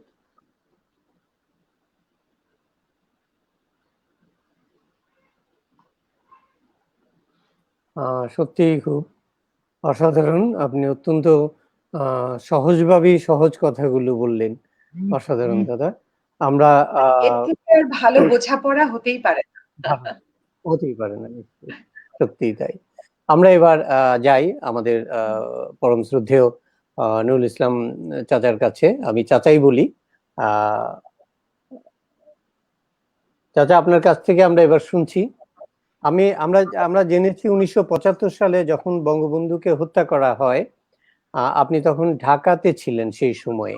তো আমরা খুব সংক্ষেপে আপনার সেই সময়ের অভিজ্ঞতাটুকু একটু শুনবো। সেই সময়কার আ আপনার যে মানসিক যে বিষয়টি ছিল, আমরা খুব সংক্ষেপে সেটি একটু শুনবো আপনার কাছ থেকে। 19৭৫ সালে ১৪ই আগস্ট বঙ্গবন্ধুর ভগ্নিপতি আব্দুল্লাহ সঙ্গে কৃষিমন্ত্রী আমাদের সরকারি বাসভবনে ডেকে নেন। ডেকে নিয়ে বলেন, ইসলাম ভাই আপনারা চৌকুজা নিম্বম এলাকায় যে জায়গাটা বঙ্গবন্ধুর কাছে কৃষকদের ভূমি কৃষকদের জন্য চেয়েছিলেন, সেটা আপনাদের দেবার প্রস্তুতিতে অঙ্ক। তখন উনি আমাকে বললেন যে কয়েকদিনের মধ্যে বঙ্গবন্ধু ওখানে যাবেন, আমরাও যাব, গিয়া আপনি এবং আপনার ভাই অ্যাডভোকেট জহির হোসেন, গভর্নর জহির হোসেন এবং কৃষক লীগের নেতারা বসে ওখানে থাকবেন, থেকে কৃষকদের মধ্যে জমি জমা বন্টনের জন্য আপনারা মতামত দেবেন। এই পুরোকে আমি বলতে চাই, বঙ্গবন্ধুকে অনেকবার আমরা ওই জায়গাটার কথা বলেছি। বঙ্গবন্ধু বলতেন ওই জায়গা বন বিভাগের জায়গা, বন বিভাগের জায়গা আমি কাউকে দিব। শেষে তখন আমাদের এক কৃষক লীগের এক সদস্য হাজি সেকান্দার বললেন, বঙ্গবন্ধু ওই জায়গা যদি আমাদের দিতে না পারেন, মুহিনদের দিতে না পারেন, তাহলে আমি মরলে আমার খবরটা ওখানে দেবেন। বঙ্গবন্ধু বলেন যে পাগলে কিনা বলে ছাগলে কিনা হয়, তুমি সত্যি বলতেছো। তবু বঙ্গবন্ধু এটার একটু জোর দিয়েছিলেন।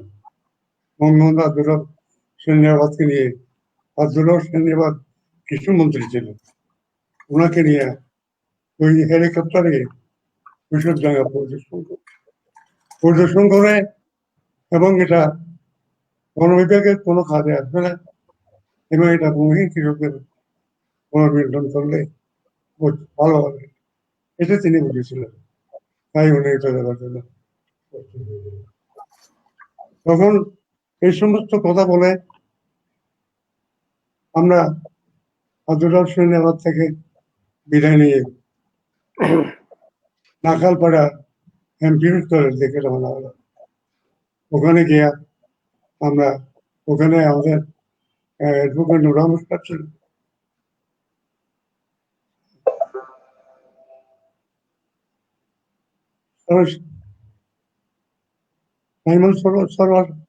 সরোয়ার সমাজ ছিলেন এবং তাদের সাথে আমরা এই কথাগুলো বললে আমরা ওখান থেকে আবার উত্তর সম্রাটের দিকে রওনা হলাম। আমি একা তখন কতদূর গিয়ে আমি দেখি যে আমার হাতের ডায়েরিটা ওখানের একটা দোকানে রেখে আসছি। রিক্সাওয়ালাকে বললাম যে ভাই তুমি এবার একটু আবার ওইদিকে যেতে হবে। রিক্সাওয়ালা রাজি হলেন, আমরা গেলাম ওখানে, গিয়া ওই ডায়েরি নিয়ে আবার রওনা হলাম। রওনা হয়ে ও দূর আসার পরে রিক্সাওয়ালা আমাকে বললেন যে স্যার এখন তো মিলিটারি কাজে যাচ্ছে, আর আমি কি গাড়ি থামাবো, রিক্সা থামাবো?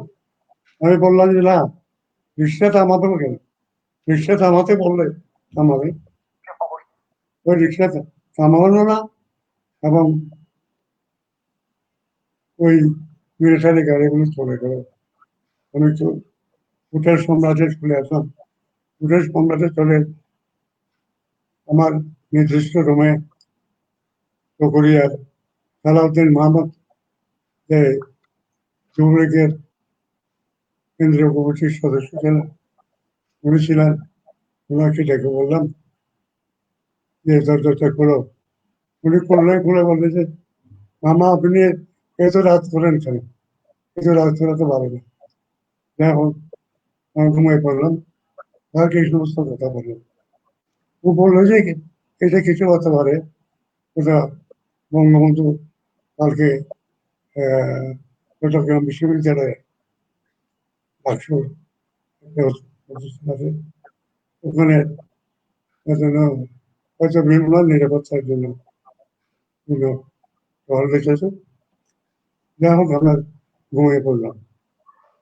ওখানে কোলাহলে, মানুষের কোলাহলে এবং মাইকের আওয়াজে আমাদের ঘুম ভেঙে গেল। আমি স্পষ্ট শুনতে পেলাম, আমি মেজর ডালিম বলছি, শেখ মুজিবকে হত্যা করা হয়েছে, খন্দকার মোশতাককে রাষ্ট্রীয় ক্ষমতা দেওয়া হয়েছে, সারা দেশে কার্ফিউ রাখা হয়েছে, আপনারা কেউ বের হবেন না। আমি কেঁদে বের হয়ে গেলাম, বললো যে বঙ্গবন্ধুকে কে মারে আমি দেখবো। আমি দৌড়ে গিয়া এখানে গেটের বাইরে চলে গেলাম। এখানে হোটেল সম্রাটের দেহরক্ষীরা আমাকে নিয়ে আসে আমার উৎসাহ। সেদিন শুক্রবার ছিল, জুমার নামাজের জন্য 2 ঘন্টা কার্ফিউ চালাতে হবে। তখন এই সুবাদে আমরা হোটেল সম্রাট থেকে বেড়ে গেলাম। বেড়ে গিয়ে এই মুজিবপুর, তখন আমার গাড়ি ছিল। আমাকে বললো যে আপনি কোটটা একটু বন্ধ করেন। আমি এটা বন্ধ করলাম। আমার কোমরে ওয়েলভেস্টের রিভলভার ছিল, সেটা আমি রাখলাম। গিয়ে আমরা আবুল হজর হাজারি বাসে গিয়ে আবুল হজর হাজারিকে রাখলাম, 5,000 দরজা খোলো, দরজা খোলো, আমরা আসবো। অনেকটা টাকার পরে ওনার স্ত্রী দরজা খুললো, খুলে বললো যে হাজারি, যে খন্দকার মোশতাকের বন্ধু, এই তোমাদের জন্য দরজা খুলবে, আমি খুলেছি, তোমরা আসো। আমরা গেলাম, ওখানে হাজারি এসে গেল, ইয়া অনেক কথাবার্তা হলো। হাজার ইসলাম আমাকে বললো যে ভাই ইসলাম, আপনি একজন সাংবাদিক, বললাম এখানে খন্দকার মোশতাকের সাথে দেখা তো। আমি বললাম ভাই আমি যাবো না, ওই খুনের মতন দেখতে চাই। দেখো আমরা সেখানে 2-3 দিনে ভাত খাবার, আবার কক্সবাজার থেকে রওনা হলাম। চট্টগ্রামে এসে আমি শুকতলা হোটেলে ওই দিন রইলাম। থাকার পর ওই দিন 7টার উপর ঘুরে থাকার পর আমি আবার কক্সবাজার চলে গেলাম। ঘুরে গিয়ে আমার মা বাবার মুখে মুখ রেখে অনেক কান্নাকাটি করলাম। আমাদের শুনতে পারে না, বঙ্গবন্ধু মরে নাই, বঙ্গবন্ধু মরতে পারে নাই, বঙ্গবন্ধু আমাদের জন্য দেয়, স্বাধীন দেশ দিয়েছে, এটা মজা রাখতে হবে। দেখো বঙ্গবন্ধু চলে গেলেন, বঙ্গবন্ধুর লাশ কি করবে, ওরা কিছু করতে চাচ্ছিল না। ওরা চাচ্ছিল যে বঙ্গবন্ধুর লাশকে উড়িয়ে ফেলবে, গুম করে ফেলবে। মজলুম নেতা আব্দুল হামিদ ভাসানী ওটা শুনে বলছিলেন, দেখুন দাদা তোমরা অনেক কিছু করেছ, বঙ্গবন্ধুকে তার পরিবারের সবাইকে হত্যা করেছ, আর কিছু করতে গেলে আমি সারা বাংলায় আগুন জ্বালিয়ে দেবো। তারপর ওরা বঙ্গবন্ধুকে টুঙ্গিপাড়ায় নিয়ে গেল, বঙ্গবন্ধুকে ওখানে অনুমতি বাঙালি কাঁদো কাঁদো, বাঙালি কাঁদো, বাঙালি কাঁদো। সত্যি তাই। এভাবেই 1975 সালের 15ই আগস্ট আমাদের জাতির জনক সমগ্র জাতিকে কাঁদিয়ে তাকে বিদায় নিতে হয়েছিল সেই দুর্বৃত্তের, সেই স্বাধীনতা বিরোধীদের, সেই কুচক্রীদের, যারা পুরো দেশ, পুরো জাতিকে হত্যা করেছে বঙ্গবন্ধুকে হত্যার মাধ্যমে। অনেক অনেক ধন্যবাদ আপনাকে, আমাদের বিনীত শ্রদ্ধাও জানাই। আপনি দীর্ঘ সময় নিয়ে আমাদের সঙ্গে রয়েছেন। আমাদের পক্ষ থেকে আপনাকে কৃতজ্ঞতা জানানোর ছাড়া আর কিছুই বলবার নেই। আপনি আমাদের সঙ্গে থাকুন, আপনার যতক্ষণ থাকতে ইচ্ছে হয় বা যতক্ষণ আপনি পারেন, নিশ্চয়ই আমরা আবার হয়তো আপনার কাছে ফিরে আসব। এই পর্যায়ে আমি আবার ফিরে যাচ্ছি শঙ্কর রায়চৌধুরী, শঙ্করদার কাছে।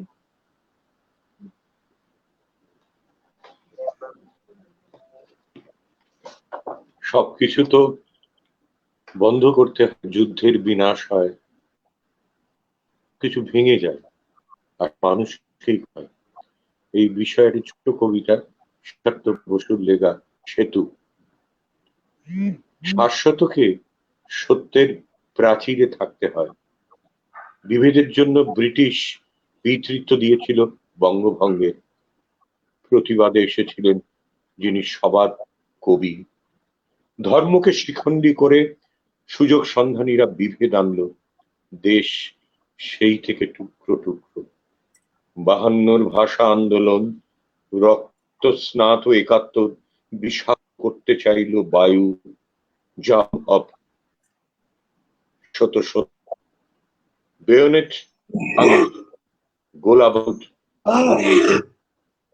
সেতু ভাঙে না, সেতু ভাঙে না।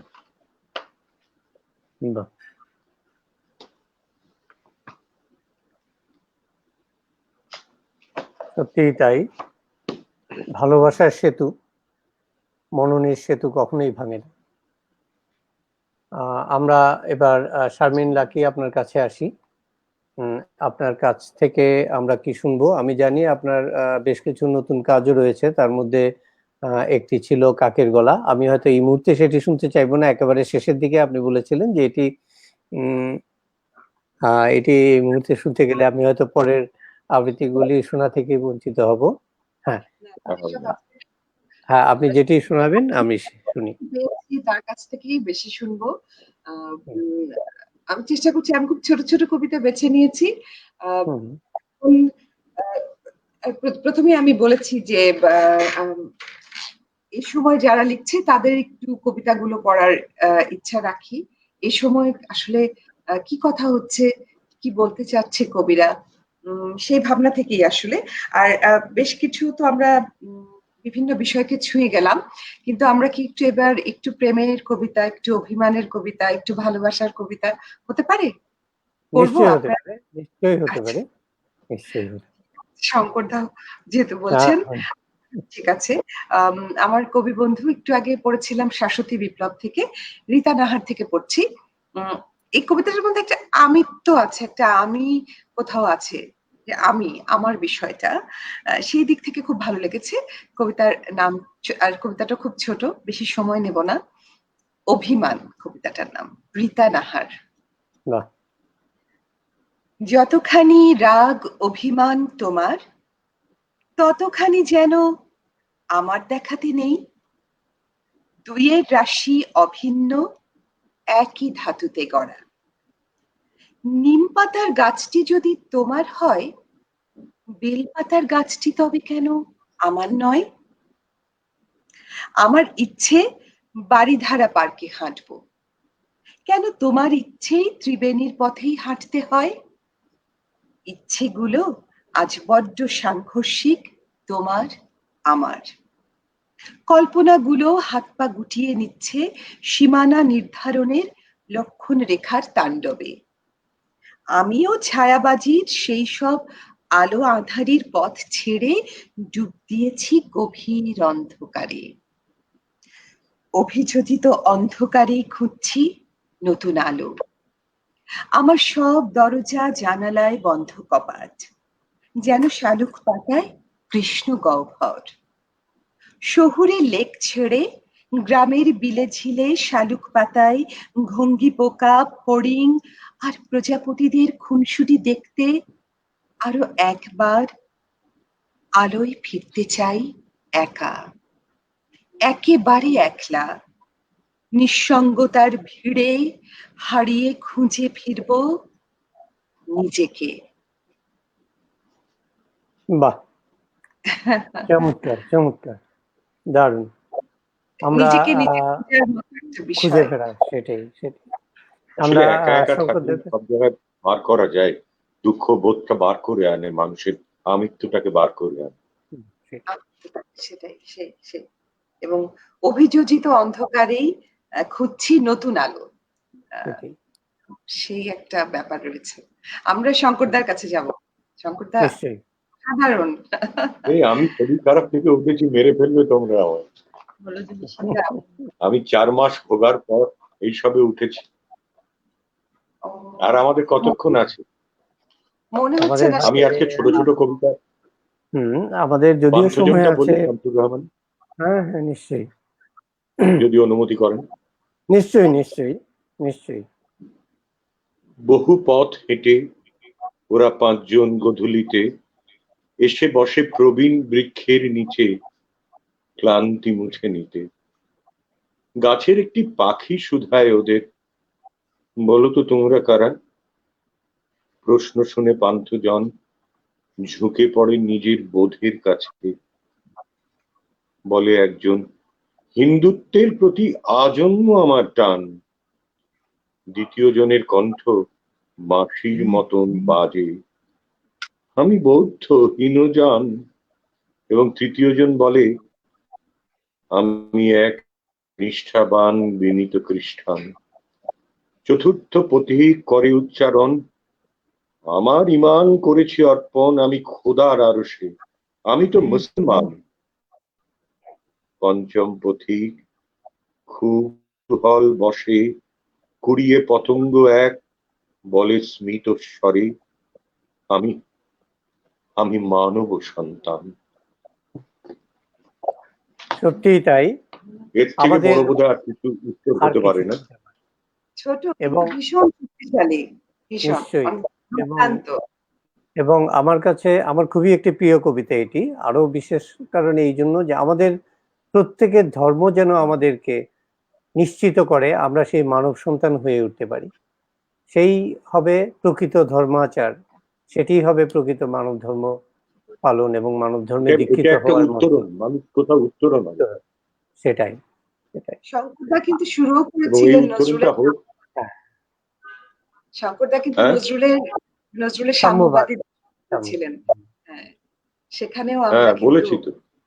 হ্যাঁ সেটাই। সেটাই। তো, আমি আসলে শঙ্করদা ভুলে যাই, বয়স হচ্ছে তো, বুড়ো হয়ে গেছি। আর আমি 4 মাস ভুগে উঠেছি। আমি যে বাংলাদেশে আসবো, আমার মানে বাংলাদেশের ওই কণ্ঠের মাঝখান দিয়ে আসবো, সেটাও আমার ধারণা ছিল না। তো সেইটুকু যে আমাকে পারভেজরা করে দিয়েছে, সেই সুযোগের জন্য আমি অসংখ্য ধন্যবাদ, তোমাদেরও অসংখ্য ধন্যবাদ জানাই। আমরা কৃতজ্ঞ একেবারে যে না না, পুরো কৃতজ্ঞতা নিয়ে আমি, সেটাই আমরা এখানে আমরা বাংলাদেশের প্রচুর কবিতা আমি শুনি, তারা এত খাটে, আমার সেটাই ভালো লাগে। মানে এত খাটনি একটা কবিতার পেছনে আর কোথাও বোধহয় নেই। দীর্ঘজীবী হও তোমরা। আমরা আমরা আরো একটা কবিতা শুনি শঙ্করদার কাছে, তারপরে আমরা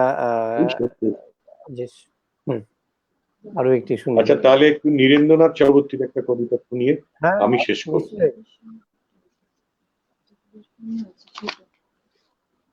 কিছু লোক বন্ধ দরজা খুলবে না তো, কিছু লোক অন্ধকারকে চোখ মেরেছে, কিছু লোক খড়খড়িটাও খুলবে না তো, কিছু লোক ভোর না হতেই ঘর ছেড়েছে, শহরের রাস্তাঘাটে বিপদ ভারী, অনেকেই রূপতরাশির কাণ্ড দেখে ভুলে পথ গড় ঠিকানায় দিচ্ছে পারি, বাকি লোক প্রাণ বাঁচাচ্ছে ঘুমিয়ে থেকে। সকলের সব কথা কি ধরতে আছে? ধরলেই বাড়বে তাতে ঝগড়া খালি, সুতরাং চুপ করে দেখ দূরের কাছে কিরকম পড়ছে কাটা গাছগাছালি। পাখিরাও আসছে না তাই এই শহরে, নদীটাও নয় ইদানিং মুক্ত বেনি, দেয়ালে ফুটছে লেখা কদক করে, গোটা কয় পায়রা শুধু ঘর ছাড়েনি। এরকম ভাগ্য ছিল জানতো কে আর, পড়েছিস যা কিছু বই ধুলোয় ফেলে, ভোলা মন, ও ভোলা মন, মন রে আমার, দেখে যা, দেখে যা, দেখে যা চক্ষু মেলে, দেখে যা, সব দেখে যা চক্ষু মেলে। বাবা, পূর্ব দারুণ দারুণ দারুণ। সেটা কি মিষ্টি গলা। এই, আমি এটা জানি না নীরেন্দার খুব প্রিয় কবিতা, এবং নীরেন্দা কি বলছেন, কিছু বলছেন? না না না, আমরা আসলে কিছু কথা আছে বললে নিজের আপনার কণ্ঠস্বর প্রকাশটা বেরোয়। অপূর্ব, শুধু সেটা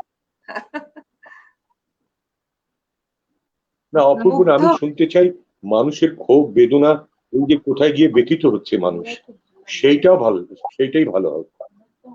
মানুষ শুনবে, ভালো লাগবে, এবং বাড়ি ফিরে গিয়ে চারবার চিন্তা করবে না এটা হওয়া ঠিক নয়।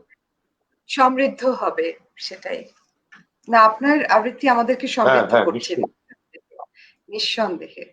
Thank you. কিন্তু ডাক পেলাম বুড়ো বয়সে, বাংলাদেশে আগে আসতে পারিনি, এটা আমার দুঃখ রয়ে গেছে। আপনার আমার খুব না না, আমার খুব শখ ছিল তরুণ বয়স, ফরিদপুরের বাড়িটা দেখার, বাড়ির পাশে পুকুর নদী ছিল, সেটাও দেখতে পাইনি, আর এখন তো হবেই না, কোনো চান্স নেই। না, এই করোনা চলে গেলে এখন তো নিশ্চয়ই হবে। করোনা এই জানি না মহামারী করোনা চলে যখন গেলে আমার করোনা অনুভূতি হবে কিনা আমি জানি না। আমরা, তবে আমার খুব কষ্ট হতো যে আমি দেখতে পারিনি নিজে, তবে এখন করে সত্যি আনন্দ পেলাম, খুব ভালো লাগলো। আপনাদের সবাইকে আমি ধন্যবাদ জানাই, তোমাদের শামীম, তোমাকে আমি ধন্যবাদ জানাই যে আমাকে মনে রেখেছো। ভালো থাকো তোমরা সবাই, খুব ভালো থাকো। এরকম বছরের পর বছর তোমরা প্রোগ্রাম করো, নতুন আসুক। আমি চাই দাদা আপনি নতুন জন্ম। হ্যাঁ হ্যাঁ, আপনি আপনি আমাদের সঙ্গেই থাকবেন। আমরা আমাদের অনুষ্ঠানও বেশিক্ষণ নেই, শেষ হয়ে যাবে, সেই পর্যন্ত আমাদের সঙ্গে থাকবেন। আমি অবশ্যই। হ্যাঁ, আমার বুড়ো বলে আমরা শরীর খারাপ নেই যে চলে যাবো। আমরা কিন্তু ছাড়ছি না আপনাকে। তেজি গলা, মানে তার গলার যে মিষ্টতা, তারুণ্য তার ভয়েসে, এখন এটা বললে না না, গলা তো ওটা তো আমার গলার সাথে আমার কোনো সম্পর্ক নেই, চর্চাটা বলতে পারি, গলা তো জন্ম থেকে পেয়েছি, ওটার সাথে আমার কোনো ইয়ে নেই। লোকের হাসপাতাল থেকে ফিরে এলি বলে তোর গলাটা তো ক্ষতি হয়নি, আমি বলি গলাটা না আমার ক্ষতি হয়, গলাটা ভালো খারাপ হতেই পারে, এটা মানুষের হাত না। ভালো থাকুন সবাই, খুব খুব ভালো, এদেশে আসবেন, ভালো ভালো আবৃত্তি করুন। আর কোনো না, আমি শুনছিলাম আপনাদের ক্ষোভ আছে, don't B a professional, B practical. নিজেদের মধ্যে নিজে কি দিলাম, আরেকটা মানুষের উত্তরণ করাতে পারলাম কিনা, সেইটা মনে রাখুন, পয়সা করি দিয়ে হিসেব করবেন, এটা আমার ধারণা। সেটি আর কতক্ষণ আমরা আছি? 9টা বাজে। আমরা আরো প্রায় 15-20 মিনিট থাকবো, তার মধ্যেই শেষ করে দেব আমরা। দেখি এবার শারমিন লাকি, আপনার কাছে আসি, আপনার কাছ থেকে আমরা কি শুনছি এবার। দাদা যেহেতু আমি আছি, বলুন, কবিতা শুনে যান। বেছে নিয়েছে, আমি খুব সহজ বিষয়গুলো বেছে নিয়েছি, প্রেম ভালোবাসার মধ্যেই থাকি, মান অভিমানের মধ্যেই থাকি। সহজের মধ্যে ওই কঠিন কথাটা বলাটাই তো বড় বড় কাজ। সহজ ভাষা যেটা ছাড়বে লোকের গায়ে, সেটাই বড় কাজ। কোনো মতে সেটাই যদি পড়তে পারি আপনার সাথে, আসলে আমি যে এই মঞ্চটিতে আপনার পাশে থাকতে পারছি, সেটা সত্যি আমার জন্য অনেক আমার বড়। পাশে থাকা, ওগুলো ছেড়ে দাও, আমার পাশে থাকা না, আমার চেয়ে অনেক গুণী লোক আছে, তারা ভালো জিনিস বলে, তারা কবিতা করে, ভালো জিনিস বলে। আমার আশীর্বাদ তোমাদের রইল, তোমরা এগিয়ে যাও। ধন্যবাদ। এগিয়ে যাও। চলো শুনি, কবিতা শুনি। ঠিক আছে। আমার বন্ধু আর একজন দিল আফরোজ ও দুঃখবতীর দুঃখ নদী এই কবিতাটির নাম। আজকে আমাদের ঢাকায় বেশ বৃষ্টি হয়েছে, একটু মেঘলা আছে, একটু নস্টালজিক, কোথাও একটা নস্টালজিয়া কাজ করছে। তো ওর এই কবিতাটা মনে হলো পড়ি, একেবারে ছোট্ট মিষ্টি একটা কবিতা। দুঃখবতীর মেঘের আকাশ ছুঁয়ে দিলেই বৃষ্টি নামে, মেঘদূত তার আসবে কবে সেই অপেক্ষায় প্রহর গণে। জল টলমল পদ্ম দিঘি রাত দুপুরে উথাল পাথাল, কেমন কাটে খোঁজ রাখো কি দুঃখবতীর উদাস বিকাল। ব্যস্ততম গুমট দুপুর, বিকাল থেকে সন্ধ্যা নামে, দুঃখবতী একলা থাকে, কেউ কি তার খবর রাখে। মেঘ গুড়গুড়, গগন আধার, বাজের আলো বুকের ভেতর, দুঃখবতীর হৃদয় পড়ে উপড়ে গেল জীবন ঝড়ে। অপেক্ষার প্রহর শেষে মেঘদূত হাওয়ায় ভাসে, বাদল ঝড়ে ললাট চুমে, দুঃখের নদী বিরান ভূমি। বাহ, আসলে এই সব বাহ, মানুষ এক, খুব ভালো। সবাই তো এক না। ভালো হয়েছে। দারুণ দারুণ, দুঃখের নদী বিরান ভূমি, তাই না? বাহ, এই সময়টা সবাই তো না খুব এক না, দুঃখটা তো হয় স্পেশালি মেয়েদের। আমাদের মানে চারিদিকে যা চলছে, বাড়িতে জোর করে বিয়ে দিয়ে গেল, তারপরে সব শুদ্ধ পুড়িয়ে মেরে দিল। এটা ভীষণ ব্যথা লাগে, এই দুঃখবতী, ভীষণ ব্যথা এত লাগে। আমি কোনোদিন যদি পারি আমি এই কবিতা একটা শোনাবো। I would love to tell all those things, যে মেয়েরা কিভাবে তাদের জীবনটাকে নষ্ট করছে। আমি বললে খুশি হব যাতে আর কোনো মহিলা এটা না করে। নিশ্চয়ই নিশ্চয়ই।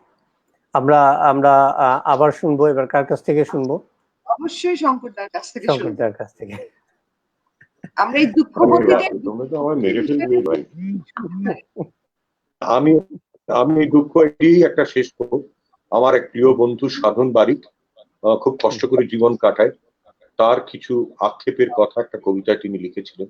আমি এটা পড়ি অনেক জায়গায়। আজকে খুকুর পাখা দেখা, সপ্তপদী কাল, খুকু যাবে শ্বশুর বাড়ি, লজ্জা রাঙা গাল, গয়না দিলাম সাজিয়ে গা, খুকু শ্বশুর বাড়ি যা। খুকু যাচ্ছে শ্বশুর বাড়ি, চোখ দুটো ছল ছল, কে জানতো ওই চোখে তার 3 শ্রাবণের ঢল। মাঝে মাঝে খবর আসে পাচ্ছি না আর মা, আমাকে রোজ গঞ্জনা দেয় স্বামী শ্বশুর যা। গয়না দিলাম, নগদ দিলাম, আত্মীয় 20 জোর, তবুও খুকুর কাটলো না কো 21 দিনের ভোর। এখন চিতায় জ্বলছে খুকুর আলতা রাঙা পা, মা তাকে আর বলবে না কো শ্বশুর বাড়ি যা। মা তাকে আর বলবে না কো খুকু শ্বশুর বাড়ি যা। এটার পরে আর কোনো কবিতা হবে না। এই আক্ষেপ নিয়ে আজকে শঙ্করদা এতক্ষণ আপনি কিন্তু আমাদের অনুরোধ রেখেছেন। হ্যাঁ, কিন্তু আমি আরো একটি অনুরোধ জাস্ট আপনি পড়িয়ে শোনাই, রাখা না রাখাটা আপনি বিবেচনা করবেন। প্রণতি ঠাকুর এগুলো লিখছেন, বোধন আবৃত্তি পরিষদকে ধন্যবাদ। তারপরে আরেকটি কমেন্টস রয়েছে, আমি একটু বের করে নিই, এইমাত্র দেখেছি। এই যে লিখেছেন, শঙ্কর আরো কবিতা শোনাও। অতএব আপনাকে আরেকটি শোনাতেই হবে। মানে আমার কেউ শুভাকাঙ্ক্ষী, আমার কেউ শুভাকাঙ্ক্ষী হবে শোনাবো। আজকে আর পাঠ না, আজকে অনেকক্ষণ করেছি, কারণ আমি 3 মাস ভুগে সবে নড়াচড়া করে চলছি এখন, এবং আমার কিছু কাজ বাকি আছে, সেই কাজগুলো করতে হবে। ফেব্রুয়ারি কিছু কাজ আছে, সুতরাং আমি স্তব্ধ হই, সচল হই, আমি নিশ্চয়ই শোনা। ঠিক আছে, আপনি হ্যাঁ পারভেজ বলেছে আমাকে, হ্যাঁ অসুবিধা নেই, আমরা প্রায় শেষ অনুষ্ঠানের শেষের দিকে চলে এসেছি।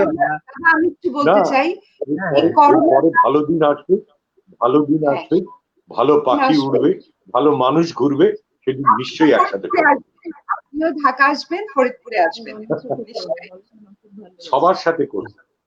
সেই দিনটা ভালো আসুক, আকাশ মুক্ত হোক, মানুষ ভালোবাসতে শিখুক, মানুষে মানুষে ভেদ উঠে যাক, সেই দিনের জন্য অপেক্ষা করব। আমরা শারমিন লাকি আপনার কাছে যাই, আপনার কাছ থেকে।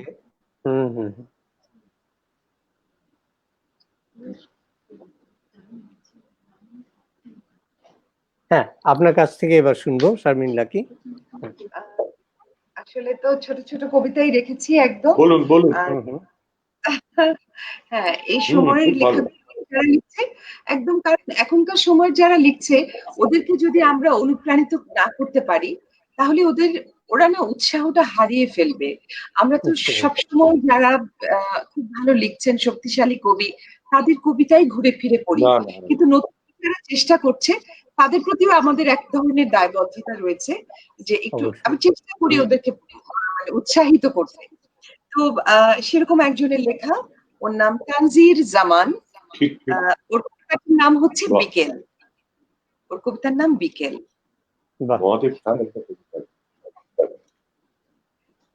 দিন দিন চলে যাচ্ছে, দিন আমাকে নিয়ে চলে যাচ্ছে, দিন আমাকে অসাড় করে নিয়ে চলে যাচ্ছে, দিন আমাকে অসাড় করে পাখির ঠোঁটে খড়কুটোর মতো করে নিয়ে চলে যাচ্ছে, দিন আমাকে অসাড় করে পাখির ঠোঁটে খড়কুটোর মতো করে এক অবাধ্য ভাবনার মতো করে নিয়ে যাচ্ছে, দিন আমাকে অসাড় করে পাখির ঠোঁটে খড়কুটোর মতো করে এক অবাধ্য ভাবনার মতো করে আমার লাশ নিয়ে চলে যাচ্ছে রাতে। কবিতাটা আমার ভালো লেগেছে, যে দিনগুলো কেমন করে যেন পার করছি, দিনগুলো কেমন করে যেন রাতের দিকে নিয়ে যাচ্ছে, এবং পরের দিন একটি মৃত্যু সংবাদ আমরা শুনছি বা রাতের বেলা শুনছি। হ্যাঁ, তখন মনে হয়েছে রাত না, টিভি খুললেই তো খালি এই, টিভিটা খুললেই তো খালি এ মারা গেছে, ও নেই। মানে আমি সত্যি কথা বলছি, আমি আর কোনো লজ্জায় টিভি ধরি না, অসুবিধে হয়, ভীষণ অসুবিধা, কোথাও একটা জ্বালা দেয়, কোথাও একটা জ্বালা দেয় মানুষ। সেটাই। তো আমরা এবার শঙ্করদা বোধহয় নিশ্চিত আর পড়ছেন না নাকি? একটু করে একটি কবিতা, আমি একটা কবিতা পেয়েছি, আপনারা যখন এত বলছেন আমি একটা কবিতা বলে শেষ করব। মানুষের সাথে থাকো, মহাদেব শাহর একটি কবিতা। মহাদেব শাহ, দারুণ মহাদেব শাহ কবিতা। জি। যতই ব্যথিত হও, মানুষের সান্নিধ্য ছেড়ো না, মানুষের সাথে থাকো, সব দুঃখ দূর হয়ে যাবে। যতই আঘাত পাও, মানুষকে কিছুতেই ছেড়ো না, যখন কিছুতেই কিছু নেই, মনে রেখো তখনও সর্বশেষ আশা এই মানুষ। হ্যাঁ, এই মানুষ, সবকিছু ধ্বংস হয়ে গেল, তোমার পাশে এসে মানুষই দাঁড়াবে। ফুল যখন ফুটবে না, পাখি যখন গাইবে না, কেবল আকাশ বাতাস মথিত করে আসবে ধ্বংস, আসবে মৃত্যু, তখন মানুষই একমাত্র সঙ্গী। মানুষের সব নিষ্ঠুরতা ও পাশবিকতার পরও মানুষই মানুষের বন্ধু। অরণ্য নয়, পাহাড় নয়, সমুদ্র বা তৃণভূমি নয়, মানুষের হৃদয় তোমার শ্রেষ্ঠ আশ্রয়। আর কোথাও নয়, কেবল মানুষের হৃদয়, মানুষ অমর। মানুষকে এড়িয়ে কোনো সার্থকতা নেই। যতই আঘাত পাও, যতই ব্যথিত হও, মানুষের সঙ্গ ছেড়ো না, মানুষের সাথে থাকো, সব দুঃখ দূর হয়ে যাবে। কেবল মানুষই এই মানুষের চিরদিনের বাঁচার সাহস, কেবল মানুষই এই মানুষের চিরদিনের বাঁচার সাহস।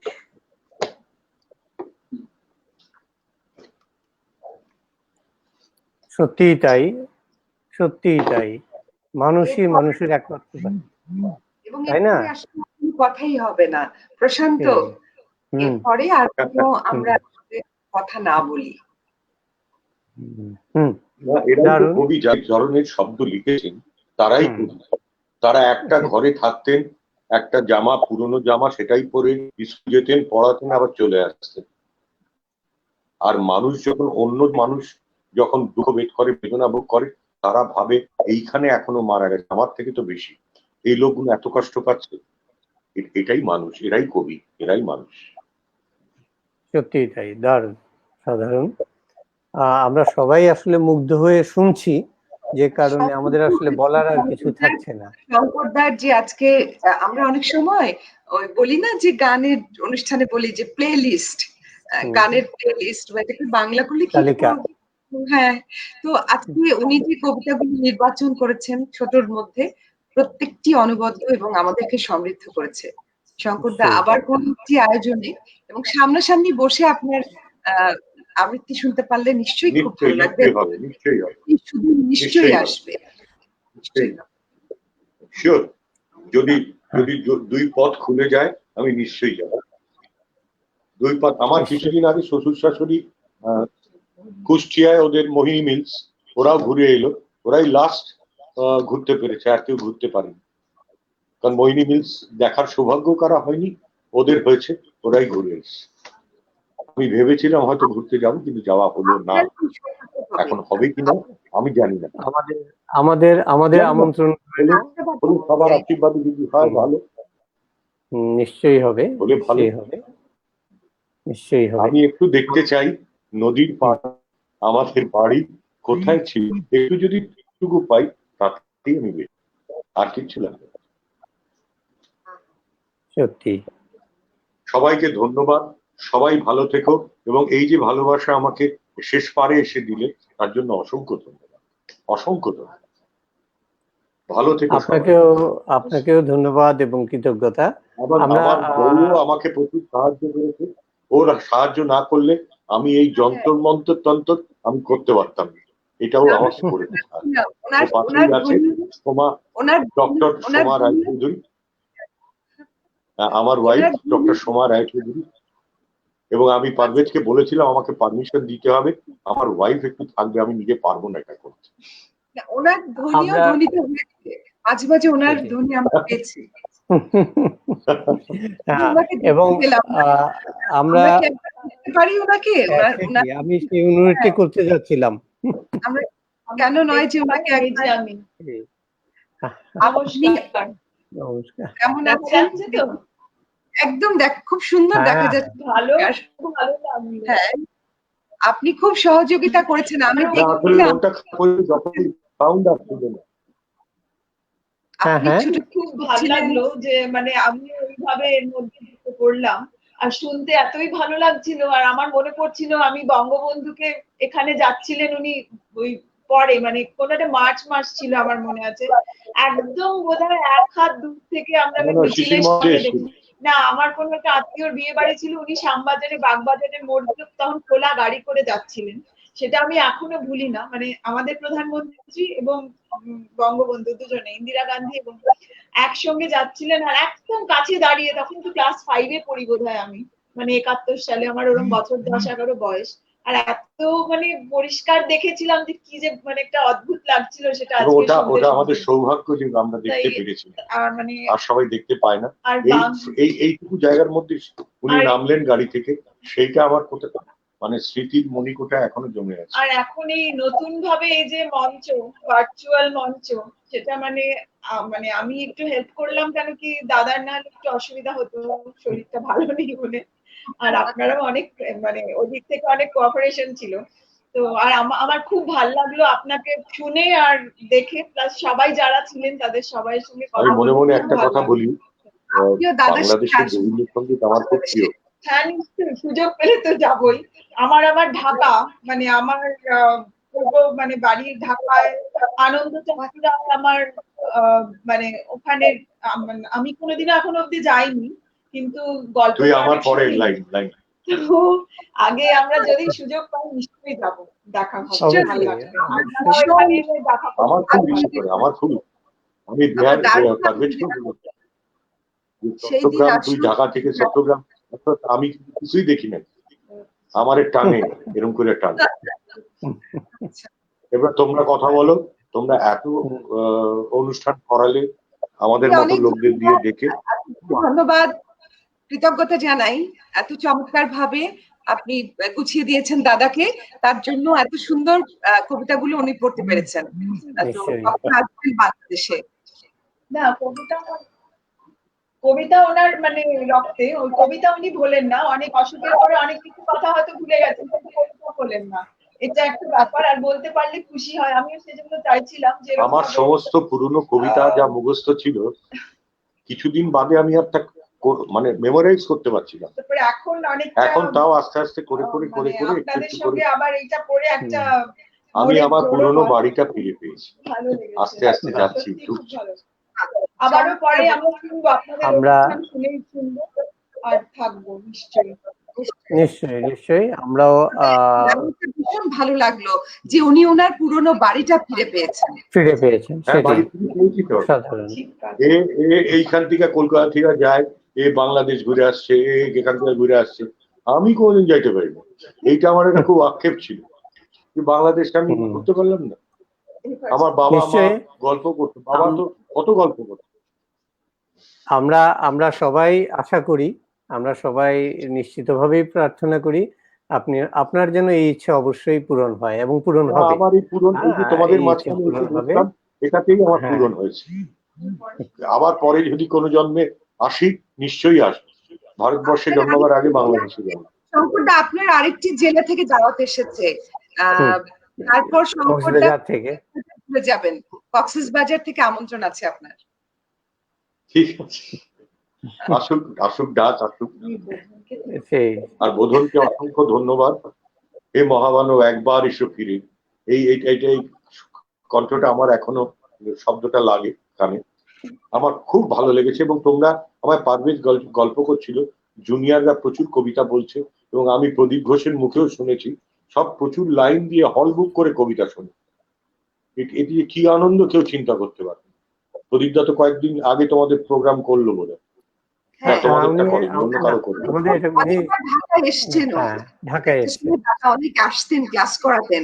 আমি প্রদীপদার সরাসরি ছাত্রী, খুব খারাপ ছাত্রী আমি, তার সবচেয়ে ফাঁকিবাজ খারাপ ছাত্রীটা, অযোগ্য, তার মানে এটা বলাও বলে আমার উচিত। এই তোমার গলায় মোচড় আছে, শুধু একটা কবিতা না, অন্য কিছুও করতে পারবে। আপনাকে শঙ্করদা আমি একটু বলে দিই তাহলে। শারমিন লাকি হচ্ছেন আমাদের সেই একজন উপস্থাপক বা সঞ্চালিকা, যিনি এনটিভি নামক একটি চ্যানেল, আমাদের এখানে খুবই জনপ্রিয় চ্যানেল। এই চ্যানেলে দীর্ঘ 9 বছরেরও অধিক সময় বাংলাদেশের অন্যতম সেরা রন্ধনশিল্পী সিদ্দিকা কবিরসের একটি অনুষ্ঠান। নিপু আছে, নিপুর সঙ্গে কথা হয়। আমি অভিনয় করেছি, ভালো ভালো, একটা দিকে লেগে থাকে না, চারিদিকে ছড়িয়ে গেলে এটা খুলে যায়। বাদ বাকি অন্য কেউ আর কবিতা বলবে না তো, বলে আমাকে গালাগালি দেবে, শঙ্করদা সব আমরা শারমিন লাকির কাকের গলা থেকে কি একটু শুনতে পাবো না আজকে? কাকের গলা কবিতা থেকে রাতের বেলা যদি একটা কাকা শুরু হয়, বলো সেটা কি হবে? আশেপাশে লোকজন ঘুমিয়ে যাচ্ছে। আমি আসলে সুকুমার রায়ের sometime else or it's now. আমার is it now or it will be kept afterwards? এটাকে একটা ডিস্টরশন হবে কানে। হ্যাঁ, রাতের বেলা। সুকুমার রায়ের সেই বিখ্যাত ক্যারেক্টার শ্রী কাকেশ্বর কুচকুচে, তো এই কাকেশ্বর কুচকুচে হঠাৎ করোনা কালে এসে পড়েছিল। তো করোনা কালে, আর আমরা তো জানতাম এই কাক খুব মানে জ্ঞানী গুণী কাক, অনেক সে হিসাব কিতাব করতে পারে, অনেক ধরনের অঙ্ক সে করতে পারে, অদ্ভুত সব কথা সে বলে, খুবই বুদ্ধিমান সেই কাক। তো এটা নিয়ে আমি একটি কবিতাই করোনার সময় করেছিলাম। তো সেটি বেশ, হ্যাঁ, সবাই বেশ গ্রহণ করেছে। ফোন করেও আমায়, আমি রাত্রিরে অনেক রাত্রি জেগে থাকি, সব শুনবো।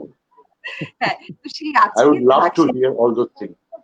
এই ডিস্টরশন গলা সেই ইয়েটা আজকে কি হবে না এটা পরে আর দিলাম। কি হবে?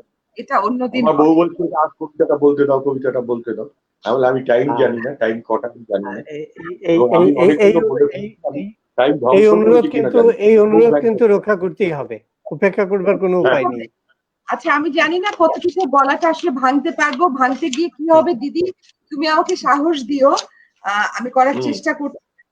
এটা আসলে গলাটা খুবই ক্র্যাক করে তারপরে তো করতে হয়, অনেক সময় না একদম না, নিচে আমি দিকে তোমাকে একটা কথা বলি কবিতাটা বলার আগে, ক্র্যাক করে বলতে হয় না।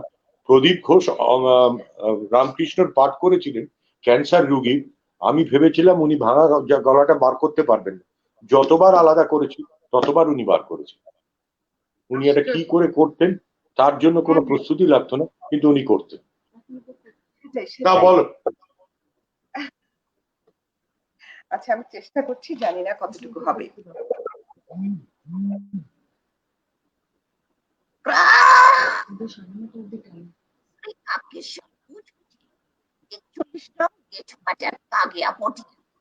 আমরা হিসাবি ও বেহিসাবি, খুচরা ও পাইকারি সকল প্রকার গণনার কার্য বৈজ্ঞানিক প্রক্রিয়ায় সম্পন্ন করিয়া থাকি। মূল্য 1 ইঞ্চি, চিলড্রেন হাফ প্রাইস, অর্থাৎ শিশুদের অর্ধমূল্য। আপনার জুতার মাপ, গায়ের রং, কান কটকট করে কিনা, জীবিত কি মৃত ইত্যাদি আবশ্যকীয় বিবরণ পাঠাইলেই ফেরত ডাকে ক্যাটালগ পাঠাইয়া থাকি। সাবধান সাবধান সাবধান, আমরা সনাতন বায়স বংশীয় দাঁড়ি কুলিন অর্থাৎ দাঁড় কাক। আজকাল নানা শ্রেণীর পাতি কাক, হেড়ে কাক, রাম কাক প্রভৃতি নিচ শ্রেণীর কাকেরাও অর্থলোভে নানারূপ ব্যবসা চালাইতেছে। সাবধান, তাহাদের বিজ্ঞাপনের চটক দেখিয়া প্রতারিত হইবেন না। আমি বিখ্যাত সাহিত্যিক সুকুমার রায়ের বিখ্যাত সৃষ্টি শ্রী কাক্যেশ্বর কুচকুচে এই করোনা কালের পৃথিবীতে কি করে যেন এসে পড়লাম, আর ভাবলাম কি হলো, এত পরমাণু বোমা আর হাইড্রোজেন বোমা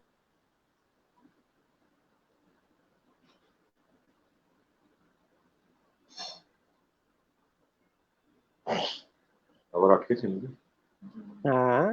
এটা আপনার এখানে না, এটা সম্ভবত শারমিন লাকি উনার ওখানে আটকেছেন। ভালো জিনিস কারো সহ্য হয় না, এটাই সবচেয়ে অসুবিধা। এত সুন্দর গলা, এত সুন্দর গলা, মনে হচ্ছে I can hear a crow standing in front of. Exactly. বাংলাদেশের নাটক তো সবসময় উচ্চ মানের ছিল, সব সময় উচ্চ মানের। বাংলাদেশের গান, রবীন্দ্রসঙ্গীত এবং গান, নাটক সত্যি উচ্চ মানের। মানে আমি উনার সাথে পাঠ করেছি, বয়স্ক ভদ্রলোক, বাংলাদেশের, উনি হিরো ছিলেন এক সময়, নামটা আমরা শঙ্করদা আমরা পেয়ে গেছি। রাকি আপা আপনার মাঝখান থেকে একটু ডিস্টর্ট হয়ে গেছিল কানেকশন। একদমই হয়নি। না না, অসাধারণ। না, এটা আরো অনেক ভালো লাগার কথা বলছি। আমাকে কেউ যদি এরপরে মারে তাতেও কোনো ক্ষতি নেই, কারণ ভালো লাগার কথা নিয়ে আলোচনা চলছে। এটা প্রদীপটা না শুনলেই হলো। আমাদের ঘড়িতে কোনোভাবেই প্রদীপটা না শুনে তাহলেই সব ঠিক আছে। তোমরা ক্ষমা করে দিয়েছো ক্ষমা সুন্দর চোখে, সেজন্য ধন্যবাদ। শরীরটা ভালো নেই, প্রদীপদার শরীরটা ভালো নেই, কিন্তু তার মধ্যেও যেভাবে উনি কিন্তু গলা ইউজ করছেন, হ্যাটস অফ টু হিম।